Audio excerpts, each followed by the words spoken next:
Some carriers give you so little for your older busted phone, you just end up living with it.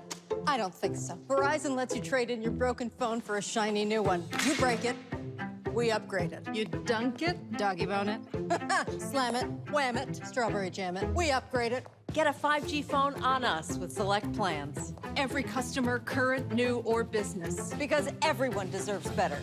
And with plans starting at just $35, better costs less than you think. Today is Monday, November 15, 2021. Coming up on Roland Martin Unfiltered, streaming live on the Black Star Network. President Joe Biden signs one of his biggest achievements, the $1.2 trillion infrastructure bill. We'll talk with Texas Congressman Al Green about the Build Back Better plan right here. Also, why the continuing attacks against Vice President Kamala Harris? What's going on here? We'll talk with Melanie Campbell, President and CEO of the National Coalition on Black Civic Participation, about all of the drama going on and the targeting of this sister. The same Georgia defense attorney, the white guy in the trial of 3 white men who was accused of killing Ahmaud Arbery, tried for a mistrial today. Why? Because he wasn't happy that Reverend Jesse Jackson Sr. was in the courtroom. Wait until we show you this nonsense that took place today in Georgia. And in Wisconsin, the judge presiding over the Kyle Rittenhouse murder trial dismisses the underage weapons charge and will allow the jury to consider the victims provoked their own shooting. A federal appeals court rejects Oklahoma death row inmate Julius Jones' appeal to stay his execution scheduled for Thursday. His only hope is for Governor Kevin Stitt, who is yet to grant Jones clemency. A black Texas teen was attacked with a stun gun by students dressed in KKK garb on Halloween. We'll talk with his attorney about what's going on in this case, plus a month of protesting. Now the Blackburn takeover has ended at Howard University. We had the exclusive live stream this morning of the Students' News Conference. All right, folks, it is time to bring the funk on Roland Martin Unfiltered on the Black Star Network. Let's go. He's got it. Whatever the miss, he's on it. Whatever it is, he's got the scoop, the fact, the find. And when it breaks, he's right on time and it's rolling. Best believe he's knowing. Putting it down from sports to news to politics. With entertainment just for kicks, he's rolling. It's on go, y'all. It's Roland Martin, rolling with Roland now. He's funky, he's fresh, he's real, the best, you know he's Roland Martin now.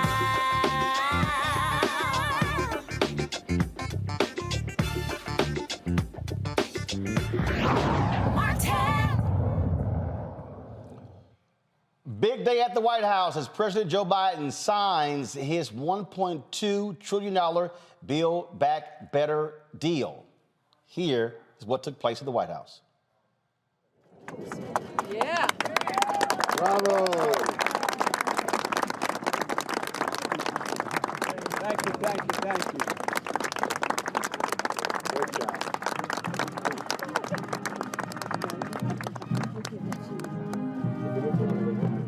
Everybody gets one. All right. Now, this is a huge deal, of course, because it has been a contentious issue back and forth between the White House and folks on Capitol Hill. You had 13 Republicans, and of course, who went along with this deal in the House. You had 19 Republicans who voted for the bill in the United States Senate. Republicans have been doing their part, complaining, calling the signing of this bill literally communism.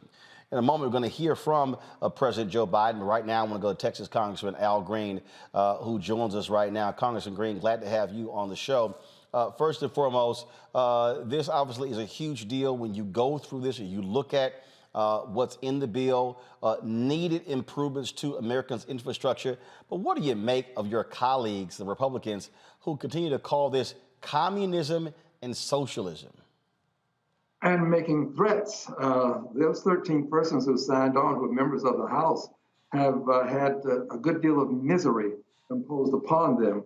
And this used to be, Roland, as you very well know, the kind of thing that we would coalesce around, compromise on, and produce a great piece of legislation for the American people. Unfortunately, things have digressed now to the point that if the Republicans do anything at all, if they should do anything to support an effort that can be attributed to Democrats, they're going to be ostracized and criticized. The politics has become so divisive that merely deciding you're going to do the right thing will get you in the wrong position with your party if you're a Republican. Very sad, but true. Yeah, but when you go through this, when we're talking about roads, bridges, ports. Yes. We're talking about the infrastructure, the power grid. We're talking about all these different things. I can guarantee you these same Republicans are going to be lining up with their hands out saying, me, me, me, me, me, when it's time to distribute the money. And they will be at the ribbon cutting ceremonies. There's $65 billion for broadband.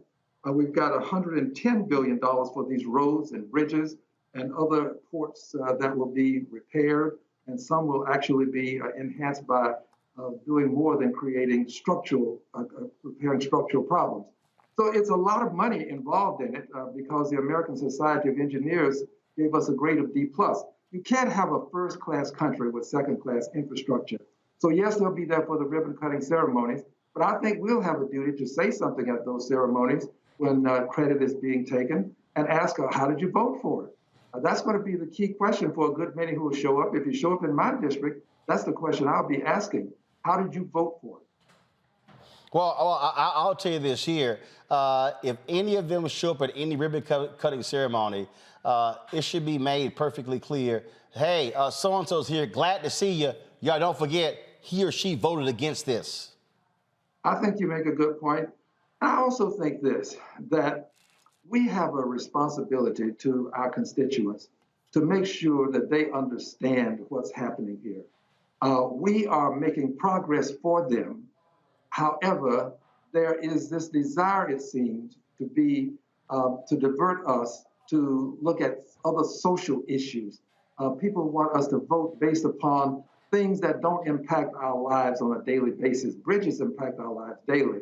Whether or not you're going to vote for a person because they've supported the abortion bill or not doesn't impact our lives on a daily basis. I support people doing what they want and having a choice when it comes to these issues like abortion, but I don't believe that we should allow this to become the seminal issue when it comes to an election, because we have too many other things that are impacting our lives on a daily basis.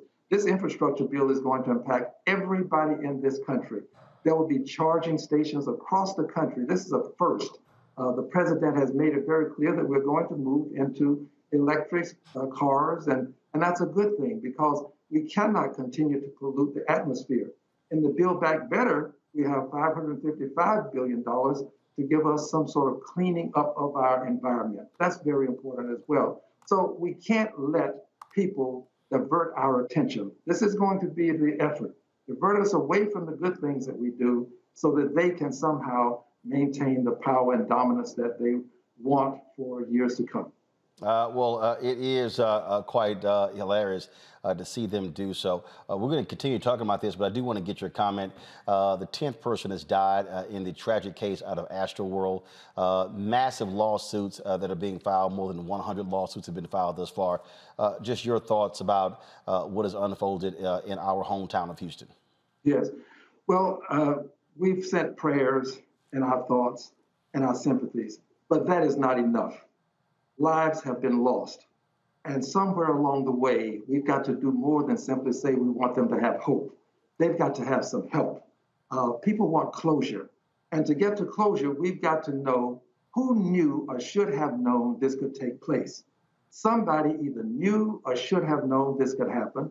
And we then need to know, was that person in a position such that that person could make a difference, could have prevented it? And once we find out who knew, should have known, could have prevented it, then we have to take some action because there has to be some redress for the people who have suffered the loss of loved ones. 10 people died, 9-year-old baby has died as a result of this, and it was a horrible death. So I'm grateful that you have kept this before the public because we want to not only make sure that it doesn't happen again in Houston, we don't want it to happen again any place in this country.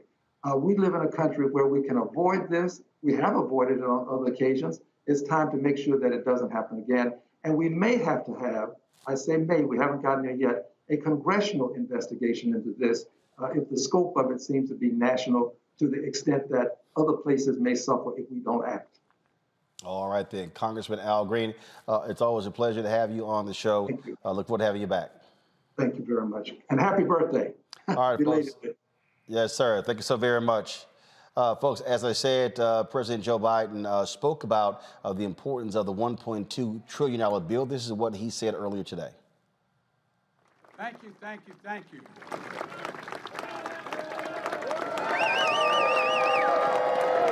Thank you. Thank you, Heather.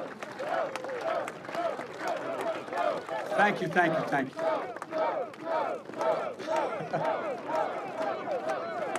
Oh, thank you. Heather, you thought you're surprised you're standing here.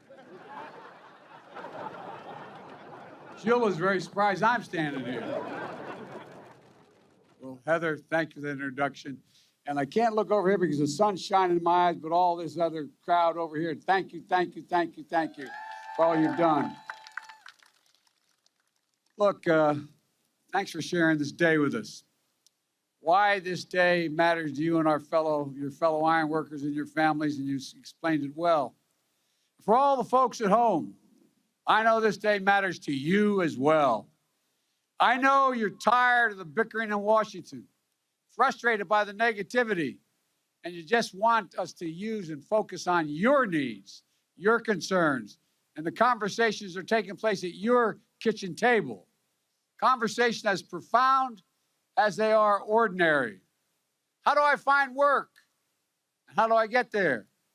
How can our small business thrive and our child succeed in school? Or how do we emerge from this pandemic, not just with a little bit of breathing room, but with real fighting chance to get ahead? When we ran for president, I thought maybe I could help answer some of those questions for you and the needs you have. Because every time I'd ride home on Amtrak, I'd go through just north of just south of Baltimore. I'd look out, go through a suburban neighborhood. I'd look in all those lights are on in the windows, Nance, and I'd look and I wonder, what are they talking about? I'm serious, I swear to God. What are they talking about sitting at that table?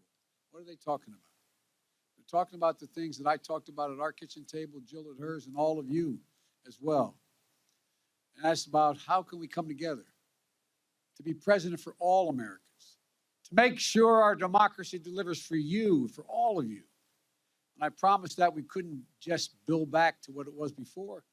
We literally had to build back better. You couldn't build back.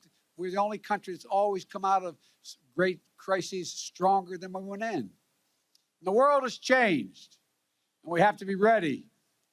My fellow Americans today, I want you to know we hear you and we see you. The bill I'm about to sign along is proof that despite the cynics, Democrats and Republicans can come together and deliver results. We can do this. We can deliver real results for real people. We see in ways that really matter each and every day to each person out there. And we're taking a monumental step forward to build back better as a nation. I want to thank everyone who helped make this happen. Vice President Harris, my cabinet members, my White House team, Jill, Doug, our first lady, and our first lady and our second husband. No, I'm joking. These guys travel all over the country together. I'm getting worried, you know. And Doug's one hell of a lawyer besides. And everybody from the United States Senate, Majority Leader Schumer, and a group of Senate Democrats and Republicans who established this bipartisan framework, including representatives and all the folks you heard from. Senator Rob Portman is a really hell of a good guy. I'm not hurting you, Rob, because I know you're not running again. That's the only reason I say it. But you are a hell of a good guy. And the most determined woman I know, Senator Kristen Sinema. Congratulations, Kristen. Look, Committee Chair Tom Carper, Ranking Member Shelley Moore Capito, I also want to thank Minority Leader Mitch McConnell for voting for this bill and talking about how useful and important it is. And from the House of Representatives, Speaker Pelosi, Steny Hoyer, Jim Clyburn, and Committee Chair Pete DeFazio, Democrats and Republicans, progressives and moderates, I'd like to pause and ask all the committee chairs and ranking members of the United States Senate and House that are here today, please stand. Will all of you stand? Come on.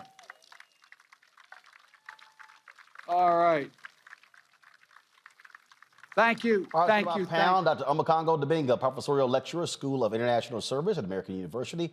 Tammy Allison is the partner. She's the partner attorney, and Eugene Craig, CEO, X Factor Media Inc. Glad to have all three of you here. Eugene, you see Biden there touting the bipartisan effort there of the bill. As I said to Congressman Al Green, you have Republicans who are running around yelling socialism and saying, "Oh my God, this is communism."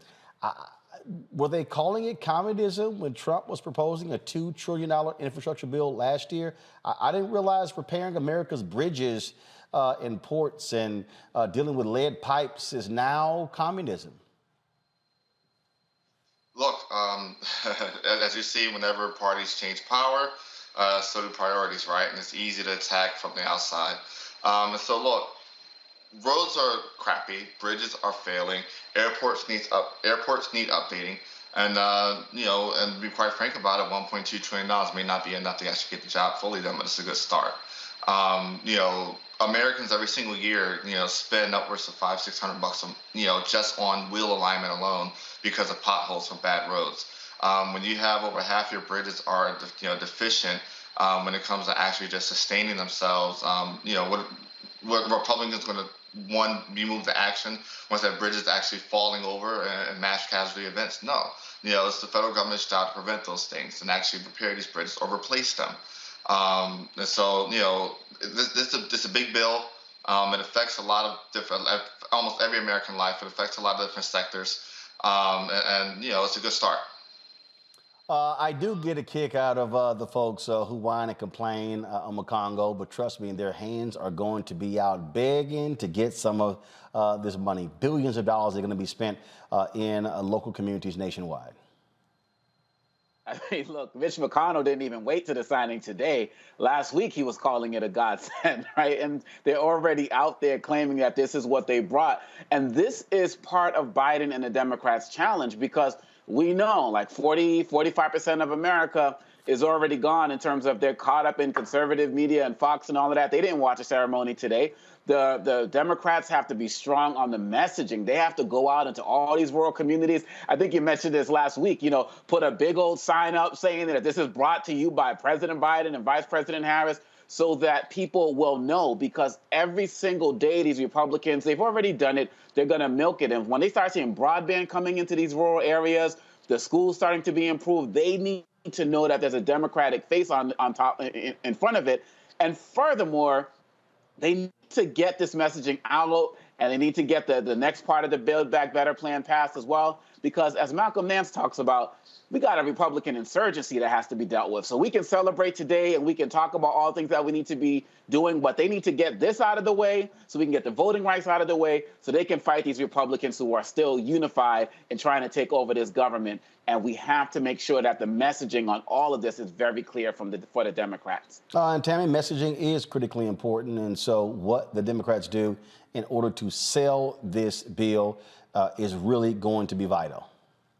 Absolutely. And as someone who recently ran for the U.S. House of Representatives here in Texas District 6, I understand how important it is for the Democrats to phrase this victory strategically as we're coming up on names getting on the ballot for the primaries that are coming up. I think that the bipartisan effort is something that the Democrats are going to have to very much focus on to eliminate this very strong divisiveness that we've seen. And I think that both the Democrats and Republicans are kind of over the extreme arguing between the Democrats and the Republicans. So to be able to say confidently that this bill was passed with bipartisan support is very crucial for the Democrats to strategically take over and turn some of these districts and states blue that we've been seeing have not been able to be done in the past.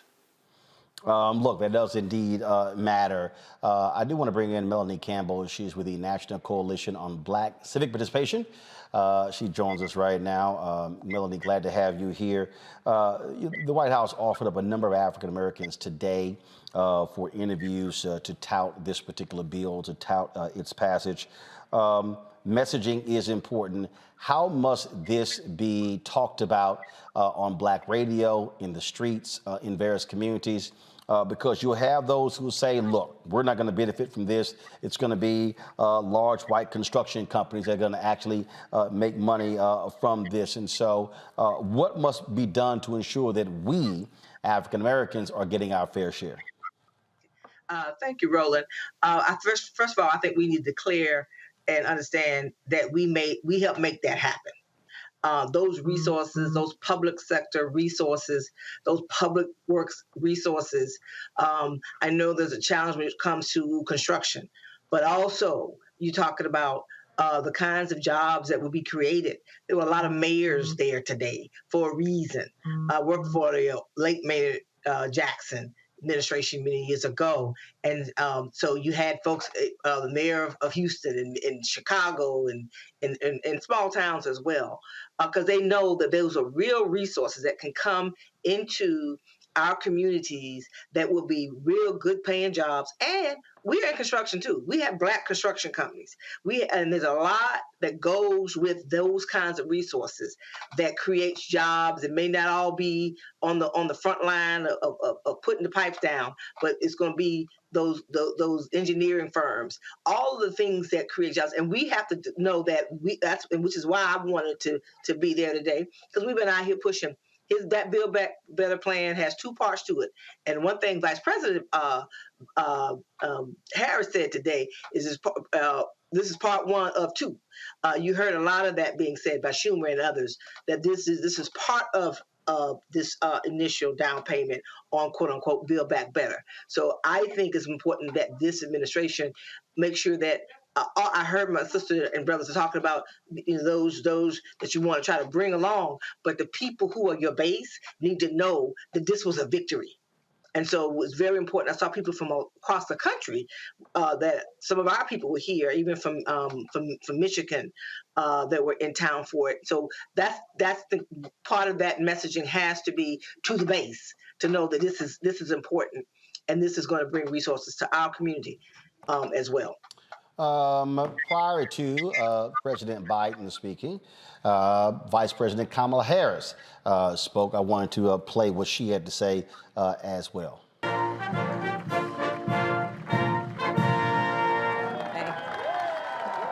Please welcome Heather Kurtenbach. In a moment. Please have a seat. President Joe Biden, Speaker Nancy Pelosi, Majority Leader Chuck Schumer, Cabinet members, Congress members, governors and mayors, and my fellow Americans. This is an historic day. In the middle of the Civil War, President Abraham Lincoln started construction on the Transcontinental Railroad. In the middle of the Great Depression, President Franklin Roosevelt finished construction on the Hoover Dam. President Dwight Eisenhower signed the National Interstate and Defense Highways Act in the middle of the Cold War. And today, President Joe Biden will sign the Infrastructure Investment and Jobs Act into law. Indeed, is an historic day today. From the very start of our administration, we were determined to follow through, not just on our promise to invest in our nation's infrastructure, but on the promises that the American people have heard for years now. And we would not be here today were it not for your leadership, Mr. President. From the very start, you welcomed Democrats, independents, and Republicans to meet with us in the Oval Office. You welcomed ideas. You welcomed debate, all in the service of getting this bill done. And here is what I know to be true, Mr. President. You are equal parts believer and builder. And because you are, we are all better off. On behalf of our nation, thank you, Mr. President.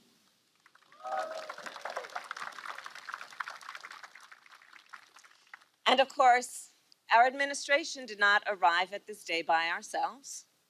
We are also here because of leaders in the House and the Senate who worked on this bill together, who voted for this bill.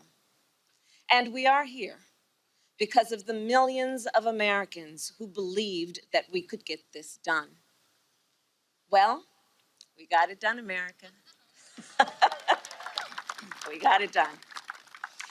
In many ways, this day embodies our character as a nation. It demonstrates exactly who we are. We are believers through and through. We see what can be unburdened by what has been. We are as bold as we are determined to do big things. The Infrastructure Investment and Jobs Act proves that.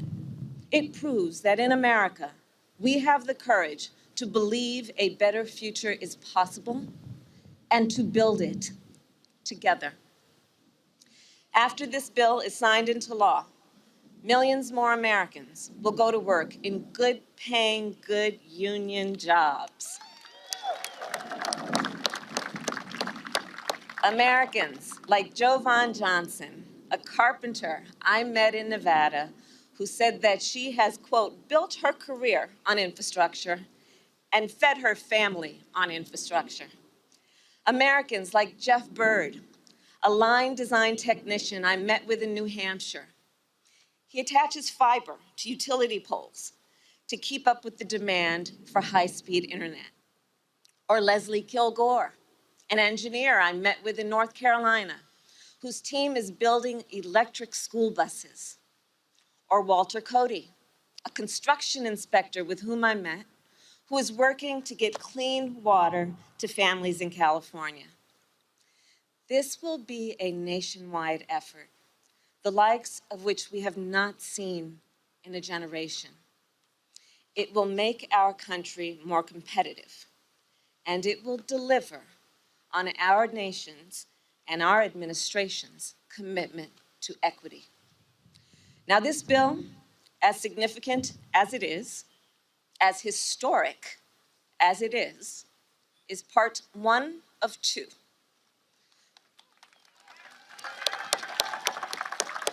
To lower costs and cut taxes for working families, to tackle the climate crisis at its core, Congress must also pass the Build Back Better Act.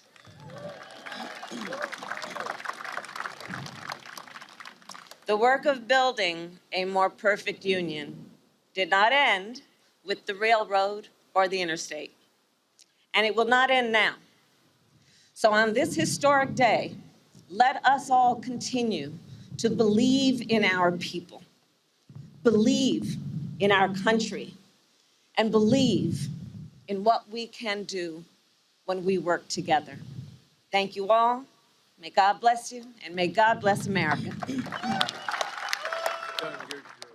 Well, for all the people out there who have been reading these nonsensical stories attacking Vice President Harris, saying, oh, she's disappeared, there you go. Let me speak to that for a second, and I'm going to go to Melanie, I'm going to go to my panel as well, because I need everybody to understand what is going on here. We are not even at year one in the administration of Biden and Harris. And already there have been stories in the Los Angeles Times, in Politico, numerous stories in Politico. Now this CNN story over the weekend, how there's this massive dysfunction and how the White House is tired of Vice President Harris and her staff is not trusting of the White House. Here's what should be happening. Ron Klain, who is the chief of staff to President Biden, needs to squash this. This is where the chief of staff calls his folks together and say, cut the bullshit. The last thing that needs to be happening right now are all of these stories that are circulating that are attacking the vice president. You see the poll numbers, 28% that people are saying, oh my God, lowest ever. And now you see the Washington Post, they're touting Pete Buttigieg. You're talking about a cabinet member who is far down the totem pole, and folks are saying, oh, maybe they should replace Harris with him in 2024. If the people who are in the White House and the people who used to work for Kamala Harris can't shut their damn mouths, well, then you know what? Y'all are going to make it real easy for Republicans to win in 2024. And for every single person who's in the White House who keeps talking about, oh, what's going to happen in 2024, you need to be focusing on 2022 before you start focusing on 2024. And I said this here, and then you had this idiot Glenn Greenwald, who pretty much is nothing but, if you want to see him talking, all you got to do is just watch Tucker Carlson with his nonsense. He actually took exception to a tweet that I sent out today. His exception was that if you want to see what's happening with the Democratic Party. So what happened was Michael Harriot actually had tweeted something out saying that you're going to see potentially the Democrats trying to replace Harris with Buttigieg, and I actually responded to that particular tweet. Let me find it right now because I just want to show you what's going on here. And see, you need to understand what's happening here.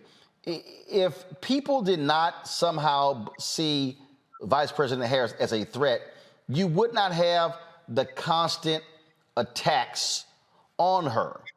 And that's exactly what you're seeing. It's constant, one after the other, one after the other. They're portraying her as being a doofus, somebody who's clueless, someone who doesn't know what's going on, all of that, okay? So, those are the things that you are seeing that actually takes place. And the reason this really is important is because clearly there are people who are afraid of her for some reason. Remember all the attacks that took place when she was running for office? Remember how it was when the troll farms that were specifically castigating her, tearing her apart, ripping her to shreds?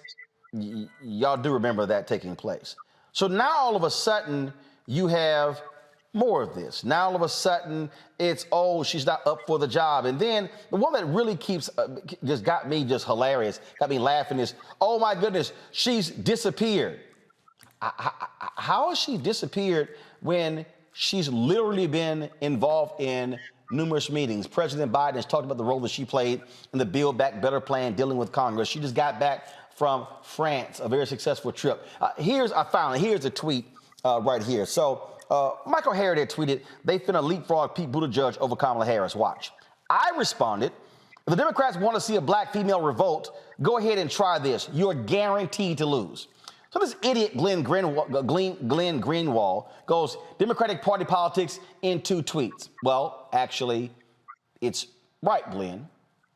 Because, see, I'm telling y'all right now, and this is for all the folks in the White House and the folks who used to work for Vice President Harris who keep running their mouths. The last group y'all want to piss off are black women. There is no group that is more aligned with the Democratic Party than black women. Nobody.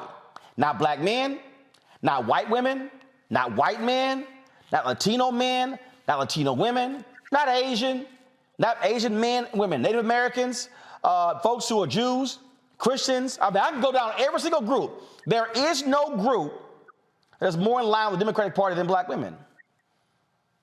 But if y'all try to sabotage the first black female vice president, that's not going to bode well for sisters. Now, you got people out there who say, oh, well, black folks don't really like Kamala Harris. People hate Kamala Harris. All right, go ahead and mess around and see what happens.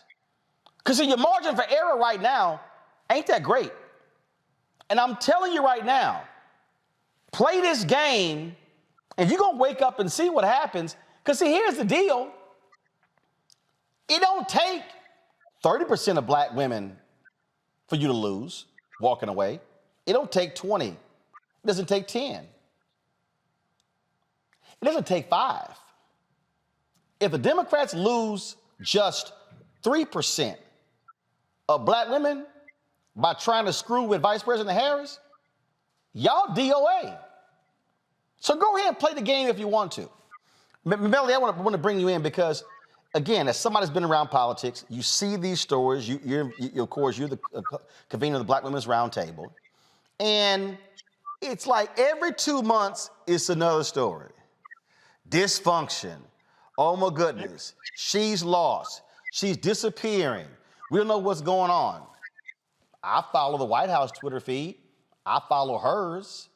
I see photos, I see videos, I see all sorts of things. I see action she's taken. But here's the other deal. It ain't like I saw Joe Biden all over the place when he was Obama's vice president for 8 years.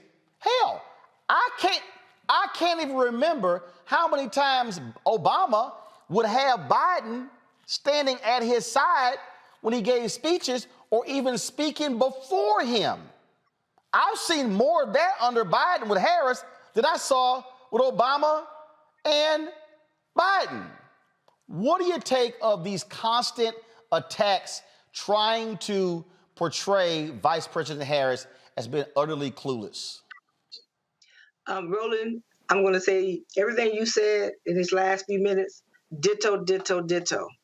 Now, when it comes to how some in the media are attacking her, that's one of the reasons I was one of the people I was with today was Joe Taker Edie with Win with Black Women. That's why we got together around Win with Black Women when they were attacking all, not just now Vice President Harris, but all the Black women who were up for consideration for Vice President just last year, right? So and understanding how women are attacked, but trust and believe, Black women are paying attention and are going to push back. And we got to push back in a systemic way as well, Roland, because at the end of the day, we have to go have conversations with some of these media folks, conglomerates, what is going on really with these attacks. Now, at the end of the day, we can support and challenge at the same time. We want this administration to do more. That's why we're out here continuing to fight for voting rights. We're continuously fighting for Build Back Better and other policy priorities, and we will continue to do that. But also, we know when the game is not even the word fair is strong enough. But when there is an attack, the attack on her in the way that it's going, it's an attack on Black women. It's an attack on us owning our power. And so I tell sisters, what they're doing with us, trying to do to Vice President Harris is an attack on Black women asserting our power, not just for ourselves, but for our communities. So it's also up to us to push back on what we're seeing with some of the things that are going on with the media. The attacks, the words, words matter, right? And you hear enough. Remember what they did to Hillary Clinton over time. And so people look up and they don't even, and then our own people will be the ones parroting some of this stuff and not being able to understand that they're being manipulated. And I'm glad you brought up the Hillary Clinton point, because I need people to understand when a media narrative gets established and it gets set in stone, it is very hard to shake loose of that. That dogged Hillary Clinton in both of her presidential runs, when she was U.S. Senator, when she was Secretary of State, and was always there. And there seems to be a very clear game plan here. Again, here we are, we're 10 months in, and already we've seen 4 or 5 major stories. She comes off of this huge trip to France, and then folks like, oh, it barely caused a ripple. Well, here's the question, mainstream media. Did you cover it? Did you cover it? So don't say, well, it barely caused a ripple if you didn't even cover it. Roland, I tell you, and we all have to fight back against this narrative. I as a Black woman, and you said it, I've been in this a long time, and I've seen it. And what's going on with her is an attack on making sure that she or any other Black woman or any other woman of color or any other woman thinks that they can be in position of power. She's one sneeze away from being the president of the United States. And the attacks that I saw, I think it was CNN, one of them, yesterday, it was really appalling. Even some of the commentary was off the mark. And again, unfair is not even the word. It is a systemic attack, and we have to push back on that. At the same time, this is one president at a time. She's not the president of the United States. She is the vice president of the United States. So she is also there as a partner on this administration. And so whether her numbers are a little bit lower than his, now they're all low right now because they've got to get more done. That's just the reality. And so. Well, absolutely. And so, again, I just want our viewers and listeners to understand what is at play here. These stories are being dropped for a reason. And again, this is where the White House, damn the tweets sent out last night affirming their support. No, this is where the White House Chief of Staff calls the staff together and say, shut the hell up. Focus on the work. You do not form a circular firing squad against our own. And that's what Ron Klain needs to do. Yeah, and they have to do what they do on the inside, and we have to also put the pressure from the outside. Yep, Melanie Campbell, we sure appreciate it. Thanks a lot. I'm going to go take a break right now. I'm going to come back and we're going to talk about this with my panel.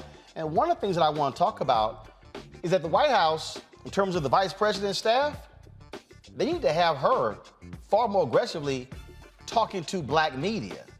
I will unpack and explain when we come back on Roland Martin Unfiltered right here on the Black Star Network.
Betty is saving big holiday shopping at Amazon. So now, she's free to become Bear Hug Betty. Settle in, kids. You'll be there a while. Ooh, where you going?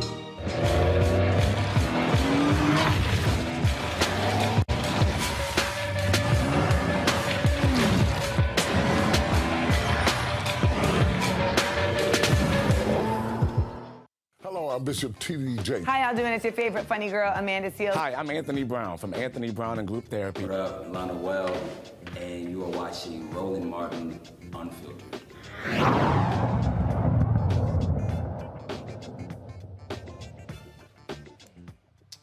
All right, folks, welcome back. Let's continue our conversation in terms of all of these different attack ads and these stories and the attacking Vice President Kamala Harris. Here's something that also has to happen, and I've made this perfectly clear to this White House as well.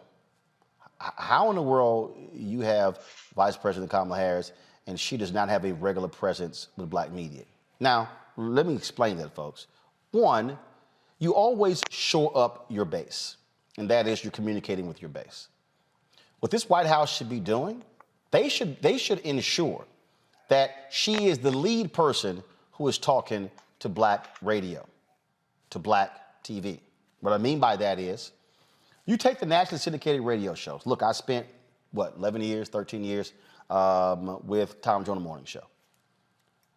Every 3 months, Vice President Harris should be on Steve Harvey Show, Ricky Smiley Show, Doug Parr Show, Joe Madison, Erica Campbell Show, should be on D.L. Hughley Show, should be on these nationally syndicated radio. Now, I get the strategy of having her on local radio stations in these markets. But black people should be hearing from her on a regular basis. Now, y'all remember, I said this after she became the United States Senator and then in the 2016 election. I said that she and Senator Cory Booker should have been doing this here. I said one of the reasons why they were not as well known among African Americans across the country is because they didn't do this when they were in the United States Senate. Obama wasn't going to speak everywhere, but you should do that. Now let me take y'all back to something because y'all may not realize this. The day before he was inaugurated, President Obama was on the Tom Joyner Morning Show. I was at Ben's Chili Bowl. We were live there, and I remember the conversation. Do y'all realize that Obama did not come back on the Tom Joyner Morning Show until 18 months later? Yeah. He had done an interview with Brian Williams for NBC on the anniversary of Hurricane Katrina. And I sent an email to Valerie Jarrett saying, how in the hell has he been president in all of 2009, and here we are into September 2010, and he has yet to come back on the Tom Joyner Morning Show? I said, when y'all gonna come home? Y'all, this actually happened, okay? So let me further unpack this, okay? I need you to understand, because y'all might not realize what happened here. I said, we've had Michael Steele on Tom Joyner more during the Obama presidency than Obama. Y'all think I'm lying? Go back, and so the next week, he was on Tom Joyner. The Indeed Steve, Joe Madison. But go back and listen, if you can, to pull that interview he did with Tom Joyner, where he apologized for not coming back. See, always come home and talk to your base, because if you don't keep your base informed, then you're gonna have a bigger problem with everybody else. The thing here, Omokongo and to Eugene and Tammy, is people have to understand this is politics. And if you don't lock down your base and keep them informed, you're not gonna have folk there to have your back when you need them. That part. I think it's really, really sad. I mean, I hear you talking about it every week, and then every time you say it, I start to go and look at all of the other shows you mentioned, and no presence whatsoever. And I'm thinking about the people like Simone Sanders and Cameron Jean-Pierre who are involved with her, and how this message is not getting across. It's very problematic because we haven't seen Harris or Biden since the campaign. And there's also an ecosphere out there where some aspects of black media or people who are involved in black media, I'm thinking of shows like The Breakfast Club and the like, are, putting out other stories. I'm not saying they're doing it intentionally, but, they ask questions that can make some of their listeners doubt what's going to happen as it relates to Vice President Harris and some of their policies and the like. And she should be showing up in all of these areas. Like I said before, Sean Hannity has former President Trump on speed dial. President Trump, when he was president, he was running for office. You know this, Roland, he was calling local AM stations, terrestrial radio, giving these guys a platform. Why is this administration not doing this? At the end of the day, you see that many black people I'm speaking to and listening to, they're starting to get a little bit turned off with the administration, particularly over things relating to these voting rights. And slowly but surely, if they don't take advantage of the great opportunity that they have with black media platforms, people are going to start to think that they are not fully interested in us. Because when I hear her on other stations and local interviews, I don't really feel like she's talking to me. But when she comes here and when she comes to these other platforms, I know that there's a message for me. And going in, look, 2022 and 2024 is the Democrats to lose. They can lose this. They got to get strict with the messaging, and they got to, like you said, come back home to black outlets, because we are where it's at, and we are going to magnify their message. But if we don't know, we can't show. Now, Tammy, I need people to understand here. I'm not sitting here, man, why is she not coming on my show? I am speaking of a broader messaging strategy that has to be consistent. And so here you have this $1.2 trillion bill that's being passed. Who should be the person that the White House is sending to communicate this to Black America. It should not be mayors. It should not be the CBC members. In fact, I got an email to, let's see if I can pull it up. I got an email today, and I understand, again, I understand messaging, but this is what, let me see if I can pull it up. We were offered a series of names to talk about, to do interviews today. And I totally get it because the bill was being signed today, okay? And this is it right here. They offered up St. Louis Mayor Tashara Jones, Mayor Keisha Lance Bottoms of Atlanta, Mark Morial, CEO of National Urban League and former mayor of New Orleans, Ron Busby, president of the U.S. Black Chambers, Inc., Dr. Barbara Williams Skinner, president of the National Black Clergy Network. Totally get that. I agree with this. What I am saying, now the bill is being signed, there should be a clearly defined Black media strategy, a Latino media strategy, alongside your mainstream media strategy, so your stakeholders are getting the information directly from someone who is high up in the administration, and why not make it the vice president? Absolutely, Roland. And there's so much to unpack. I don't want to go too deep, but as a Black woman attorney as well, we talked about with Melanie, the attacks that she's going through right now and the in-house fighting between the president and the vice president's camp. But in real life, I'm kind of happy that it's happening, because what it's doing is it's showing the world. It's highlighting what happens to most Black women in any profession, where no matter how much we accomplish, no matter how many credentials we have, no matter what we do, we are still ignored. As you stated, she just came back from France, and there's barely any coverage on that. But then people want to cover the inner turmoil in the White House between her camp and the president's camp, and her former staff talking. Why highlight the drama? Because Black women are typically seen as being angry and dramatic and all of that. So to that, I think that your point of her having more opportunity to speak to underrepresented groups, Black people, brown people, to be the voice, to be on these types of platforms, to deliver the message, where she can kind of address that, not necessarily hitting the nail on its head and putting a flashlight on the bias that we already know exists, right, as a Black woman in her place, but she can make points to where the base, as you stated, understands what is so important, so they can continue to vote, so that we can win 2022 and 2024, while simultaneously addressing the inherent bias that she's continuing to face.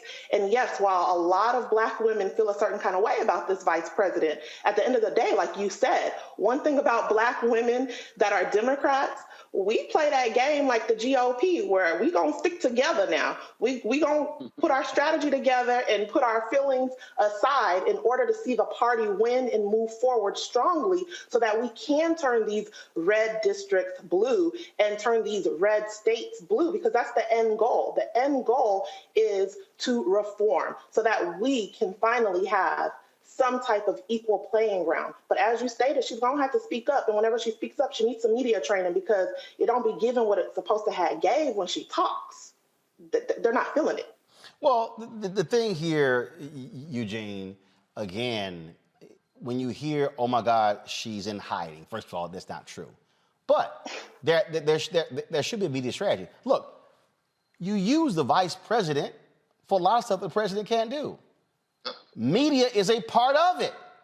Now, she went on The View, wasn't her fault. They screwed up with the testing, and it was a false positive, and that's destroyed the whole show, whatever. But there should be a serious media strategy, and what I'm laying out is one that should be consistent. That way she's out there, she's talking these things up, and people are hearing from her on a regular basis. This is not about protecting her. It's about actually having a consistent message that people are getting, so you're not sitting here having these yahoos in Virginia go, oh, I really want somebody who's going to focus on education, you know, and our kids in COVID, and that's what the White House has been doing, and it was more than Trump folks did, but they voted for Youngkin over the Democrat. Look, it's a couple things to unpack here, right?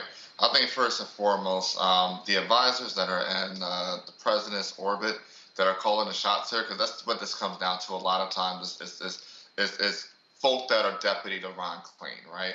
That are calling a lot of these shots, that are creating a lot of this friction and tension, that are, you know, at least creating a perception that the vice president's missing in action.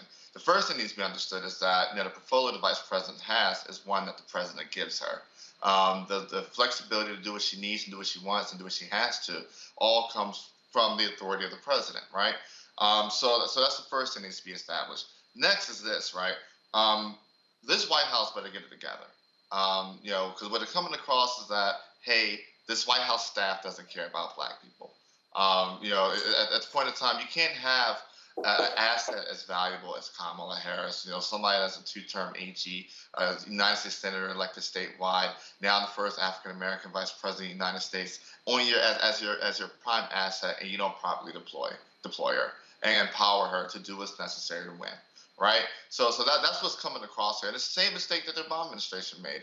You know, the legacy of Barack Obama's team, you know, and largely over time, a white team, white advisors surrounding, you know, the first black president, and disengaging from Black America, is that, hey, in the 2010 midterms, yeah, the House flipped, but you know what happened before that? Chris Christie got elected in deep blue New Jersey, and then what happened after that? You lost 1,000 seats at the state and local level. You know, because black voters either decided to cross over in some margin or stayed home. You know, and that's part of the legacy of the Obama era of disengaging from the black community. So if the Biden administration wants to repeat that and having the asset of Kamala Harris that can go into any district, any state, make any argument, one of the brightest legal minds this country has ever seen, then that's the mistake they're going to make. But, you know, they should be spending much less, I agree, spending much less time figuring out what's going to happen in 2024, especially if they decide they want to place her with the white guy. Then they need to be focused on what happened in 2022, a la getting voting rights done, a la getting the George Floyd Justice Act done, a la getting, you know, another economic package done. If they're serious about even being able to do anything beyond 2022. You know, on McCongo, I give you a perfect example that, again, I don't understand what the hell this White House is doing. There's a black woman who is the head of the White House Council of Economic Advisors. Her name is Dr. Cecilia Rouse. Now, if y'all watch Roland Martin Unfiltered, y'all have seen her on this show. Last week, I sent an email to the White House. No, I sent an email to her. Said, hey, love to have you on. Boom. Got it done. Recorded the interview. We had it on the show. No issues. Yesterday, I see this clip, and one of the other White House economic advisors was on Jake Tapper's show. First thing I said is, why y'all not putting the sister out, who is the head of the White House Council on Economic Advisors? Let me give y'all another thing that y'all don't realize. She was a member of the White House Council of Economic Advisors under President Obama. They signed the stimulus bill. I need y'all to understand, this actually happened. I kept asking the Obama White House, send somebody to me, black, to talk about the stimulus bill. They eventually sent me some brother who was like Deputy Secretary of HUD. I was like, what? Y'all, straight up true story. We are at Congressional Black Caucus Foundation ALC Phoenix Awards dinner. And I'm talking to my man, my golf buddy, former mayor of Dallas, then the trade ambassador under Obama, Ron Kirk. Ron says, Roland, man, you got to meet this bad sister, Cecilia Rouse.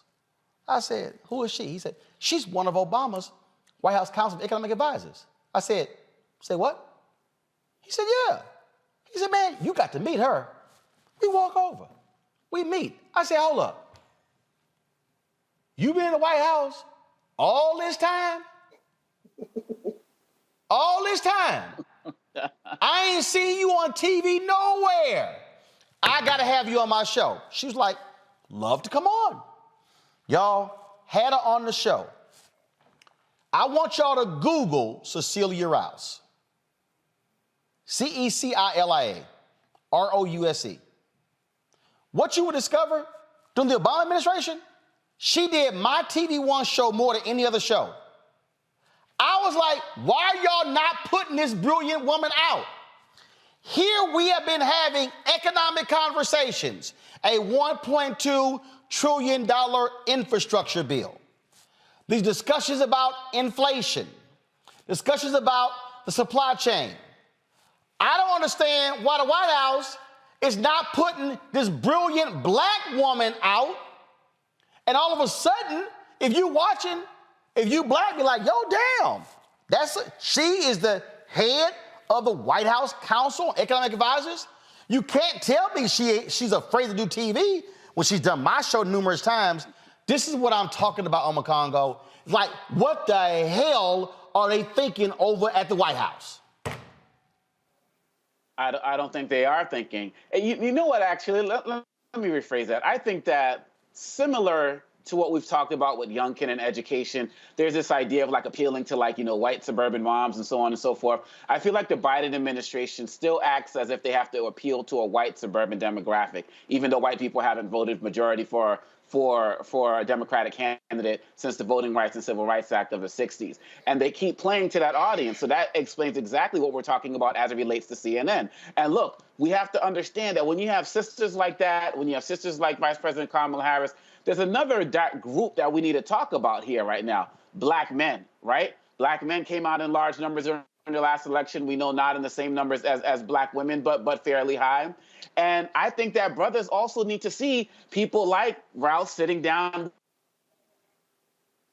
with you and Joe Madison and the like, so they can start to see that how y'all interact with her and understand that she's cool and she's down, because we know that once these Republicans and the Foxes networks of the world start to get hold of these stories about dysfunction in the White House between Harris and Biden, they are going to start to amplify it and amplify it and amplify it, that messaging that you're talking about, and start feeding these stories. And you're going to have some brothers out there who might see that and start to be like, well, dang, maybe she ain't really about it, right? And so if they don't take advantage of this messaging, again, 2022, 2024 is there to lose.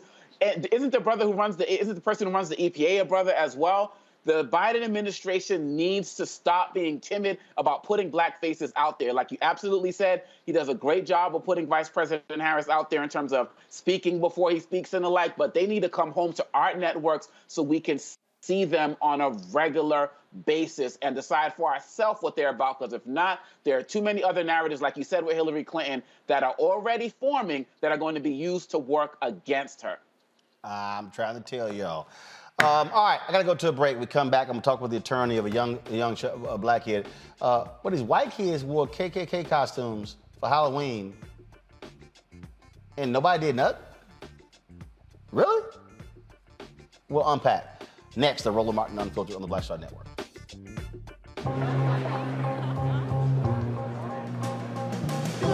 Are the stars out tonight?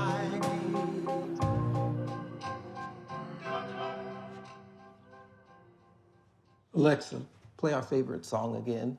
Okay.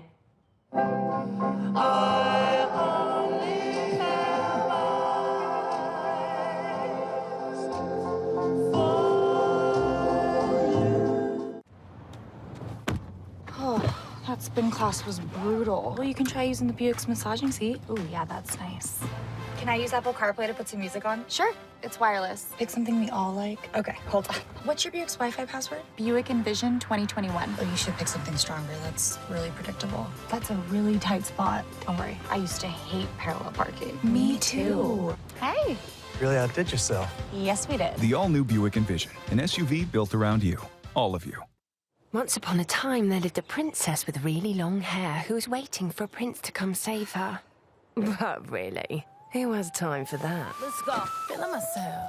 I'm feeling She ordered herself a ladder with Prime one-day delivery, and she was out of there. I want some hood girls looking back at it and a good girl in my tax bracket. Now, her hairdressing empire is killing it.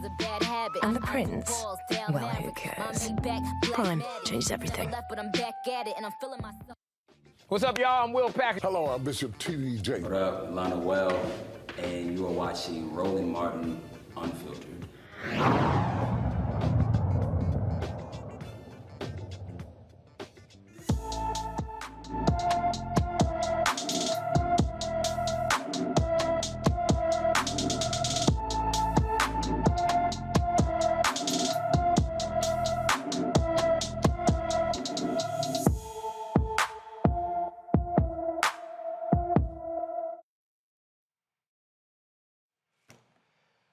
Fifteen-year-old Kadaja Lindsay was last seen on October 4, 2021. The teen has been missing from Rockford, Illinois. She's 5'3" tall, weighs 160 pounds, with black hair and brown eyes. She has a nose ring. If you have any information about Kadaja Lindsay, please call the Rockford Police Department at 815-966-2900, 815-966-2900. On Friday, I shared with you a story about a black teen in Woodsboro, Texas, who claims he was shot with a stun gun by a group of his white classmates dressed up as KKK members for Halloween. Well, what's really going on with this story? Matthew Manning is the teen's attorney. He hails from Corpus Christi, Texas. He joins us right now. Matthew, glad to have you on the show. So what happened here? So was this at school? Was this in the neighborhood? And these were white teens wearing KKK costumes? Yeah, let me clarify, Roland, and let me first say I'm really honored to be here with you this evening, brother. But basically, this was a group of students who targeted my client on Halloween night who were dressed in KKK outfits. It was a group of people that some had KKK outfits on and others didn't, and it was a group of Hispanic and white teens. But he was tased by one of them after they accosted him, and we're here talking about it because as unfathomable as it is, it nonetheless happened in 2021. So when I was made aware of the case by one of my other clients, I immediately went to social media, started investigating it as much as I can as a non-law enforcement officer. And citizens came out and gave me information, and we were able to break the story open and really make sure that law enforcement looked at this the way they should. So, okay, so where did this take place? Was it in a neighborhood? Was it at a party? What was the actual setting? Sure. So it took place in a neighborhood on a residential street, which I visited yesterday, as a matter of fact. And what happened is it occurred during the course of trick-or-treating. So I know you're a Texan, and I know you know the term one-horse town. Woodsboro is a very, very, very small town. You can literally see across the city. And kids were out trick-or-treating, my client being one of them, out with a group of friends. And this group was out menacing a number of students that all went to various schools there in Woodsboro, and looked for my client, found him, and tased him. It's that simple. It occurred out on the street in a residential neighborhood. Okay. Are there photos and video of these kids wearing KKK Halloween costumes? Yeah, they're actually both. I viewed the video, and it's really important to say, Roland, that the video corroborates 100% what my client both told law enforcement and what he told me. And as you can imagine, this is a video that was disseminated and immediately deleted by the person who recorded it. So, law enforcement had to do a little bit to find it, but once they found it, I was able to view it, and it does, in fact, corroborate my client's account. This neighborhood, is it a mixed neighborhood? Is it predominantly white neighborhood? What's the racial makeup of this neighborhood? So the racial makeup is predominantly white and Hispanic. There's a very small percentage of black citizens there. Very small, what, less than 5, less than 3, 2%? I couldn't give you the number, but I would be surprised if it were over 5%. It's very small. It tracks Corpus Christi, which is about 6% black citizens, so somewhere thereabouts. Okay, so these kids' parents, where in the hell were they? I don't know. And what's interesting about it is a number of citizens, primarily white citizens, saw it and were outraged and immediately called the police. And that's been really the seminal question, is how on earth do kids go out trick-or-treating dressed as Klansmen and not be noticed by their own parents? Which begs the question, of course, is this the kind of thing you're learning at home? Because it doesn't seem like you would do that unless you felt you had license to do that, particularly in such a small insular community. Okay, so did they attempt to hit him with the stun gun? Was he actually shocked? How long did this last? Yeah, he was actually shocked. So the entire encounter, what I saw, was a little bit over a minute, at least the recorded portion, and he was shocked during the course of that encounter. And are y'all pursuing charges against these kids for assault, and have they actually been charged? So they haven't been charged yet. Law enforcement is still working the case, but that's exactly what I was doing last week with the prosecutor. I'm a prior prosecutor myself, and I sat down with the prosecutor and delineated to him every single charge I thought was supported here. And what's really important for people to know is that, in my opinion, having tried hundreds of cases, this is about as textbook as it gets to the charges that I think should come forward, which are not only an assault charge, but also what's called engaging in organized criminal activity, which is essentially a charge that you put on defendants that have colluded together to conspire to commit a crime. So it's a statute that basically codifies the law of parties here in Texas and says if you combine with other people and you go commit a crime, not only are you guilty of the underlying crime, but you're guilty of a higher level of punishment, the same way you are here when you're guilty of a hate crime, which is what this would constitute under Texas law. Wow, it's an absolutely outlandish story. And again, last point, what was the actual date when this happened? So this happened on Halloween night. So here we are more than 2 weeks later, and they still haven't been charged. They have not been charged yet, and the worst part, Roland, is I know you had a little graphic there.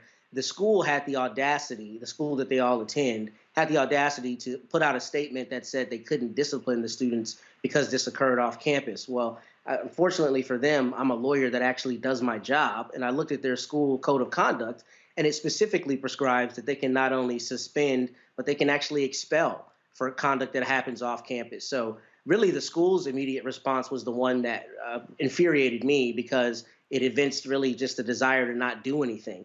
Law enforcement taking a little longer doesn't surprise me as much because they want to do the thorough investigation, and we want them to do as thorough an investigation as possible.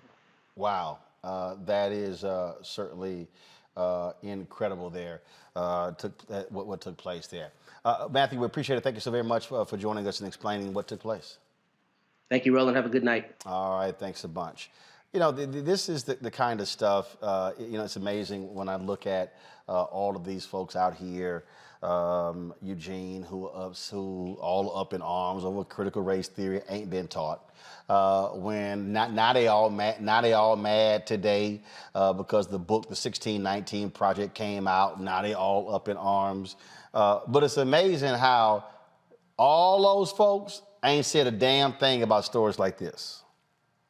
And look, they won't say a damn thing about stories like this because it doesn't fit their narrative, it doesn't rally their base, and it actually forces them to concede a point that, hey, racism still exists in this country. But look, I'm of the belief that, if let's switch out KKK outfits for a Muslim garb, and let's switch out a stun gun with a different device. Those kids have been charged with terrorism. And I think that's what happened here, that this is a terrorist attack, a terrorist event, and these kids need to be hit with terrorist charges. You don't throw on no KKK outfit and then go and attack somebody with a deadly weapon, which a stun gun is. We've seen it time and time again when police deploy against people. So yes, in my eyes, what occurred here is a white rage terrorist incident. And again, Tammy, it's just we're just operating in this world where these people keep saying, "Oh, y'all just too touchy about these things." Who the hell lets their kids wear KKK uniforms? And you know what? Let's call out those parents. That part, and I'm here in Texas as well, and I heard about this, and that was the first thing that I thought, where are the parents? And apparently it was not just the one individual that was stunned. These people in these KKK costumes allegedly were terrorizing at least 5 other students that also attended that school. But if we're looking at charges against the individuals that attended the high school and stunned the Black boy, we also need to be looking at charges against the parents.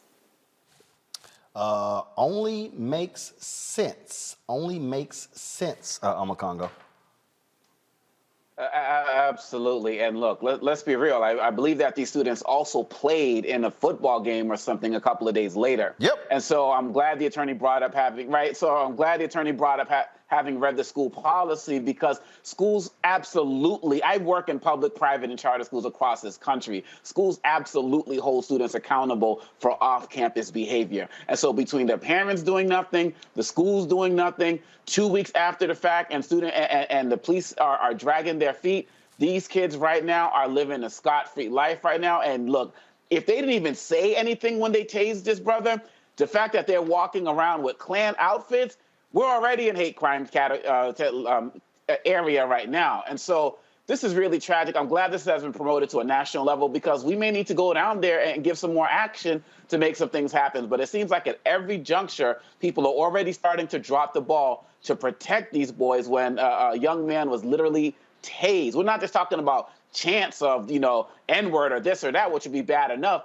Physically assaulted, nothing happening to date. This is ridiculous.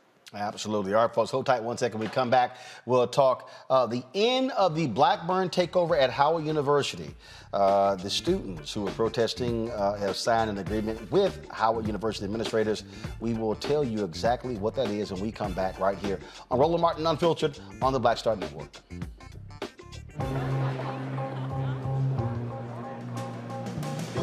Are the stars out tonight?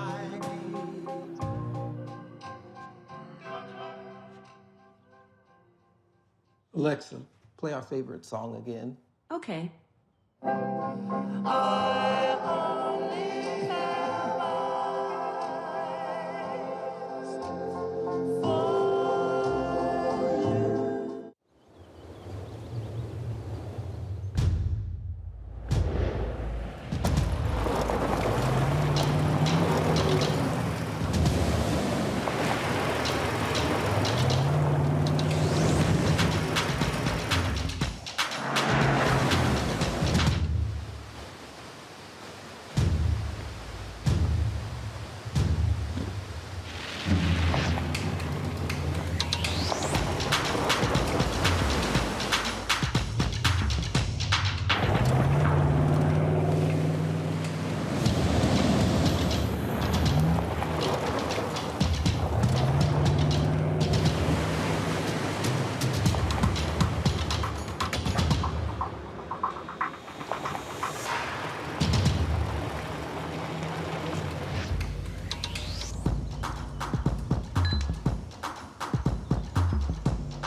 Maureen is saving big holiday shopping at Amazon, so now she's free to become Maureen the Merrier.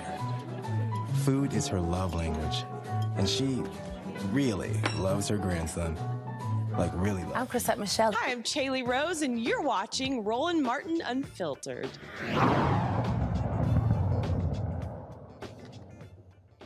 After 30 days, the Blackburn takeover at Howard University is now over. Today, the students involved in the protest held a news conference that was exclusively covered and live streamed by Black Star Network that detail this particular agreement. I want to play a large portion of that news conference for you. And remember, they were protesting housing conditions. They were complaining about mold, rats, roaches, and other issues at Howard University. Here is what they had to say today. Give me a countdown. 5. Let's get it going. 5, 4, 3, 2. Good morning. This morning, the Howard University Blackburn protest, student leadership and students executed the remaining portion of a memorandum of understanding with the university. While the terms of the agreement are, specific terms are confidential, it can be said without any hesitation or reservation that the students courageously journeyed on a path towards greater university accountability and transparency and public safety and their disagreement marks a meeting of the minds between them regarding the issues of concern. So while they will not speak specifically about what's in that agreement, I'm going to be turning it over to the 3 seminal student leaders during this protest and ask them to give remarks. I'm going to start, please, with Anaya Vines. Good morning, everyone. Thank you so much for tuning in and supporting us for the past 33 days. October 12th was the day Howard Bison said enough is enough. After previous demonstrations, the Live Movement National Team, the Young Democratic Socialists of America Howard University chapter, and Bison decided that they would not move until administration understood that our voices mattered. We were fed up, we had enough, and we were ready to make change for our beloved Howard University by holding administration accountable by any means necessary. We spent 33 days challenging the Howard University administration. We spent 33 days saying that not only did our lives matter, that our voices mattered, and our concerns mattered. We spent 33 days affirming and fighting for the first-class housing that Reverend Jesse Jackson said we were entitled to. We came, we saw, we declared, and we won. We won for Howard students. We won for Howard University, both historic Howard and the future Howard. And we won for our community. We challenged the lack of accountability. We challenged the lack of safety, and we challenged the lack of our ability to even say that there was a problem. And at Beaches, everything's included for everyone. All right, folks, I'm going to play that back. We had a tech issue. Okay, go ahead. Take it from now. And hopefully, after I graduate, I can matriculate on the Howard Law.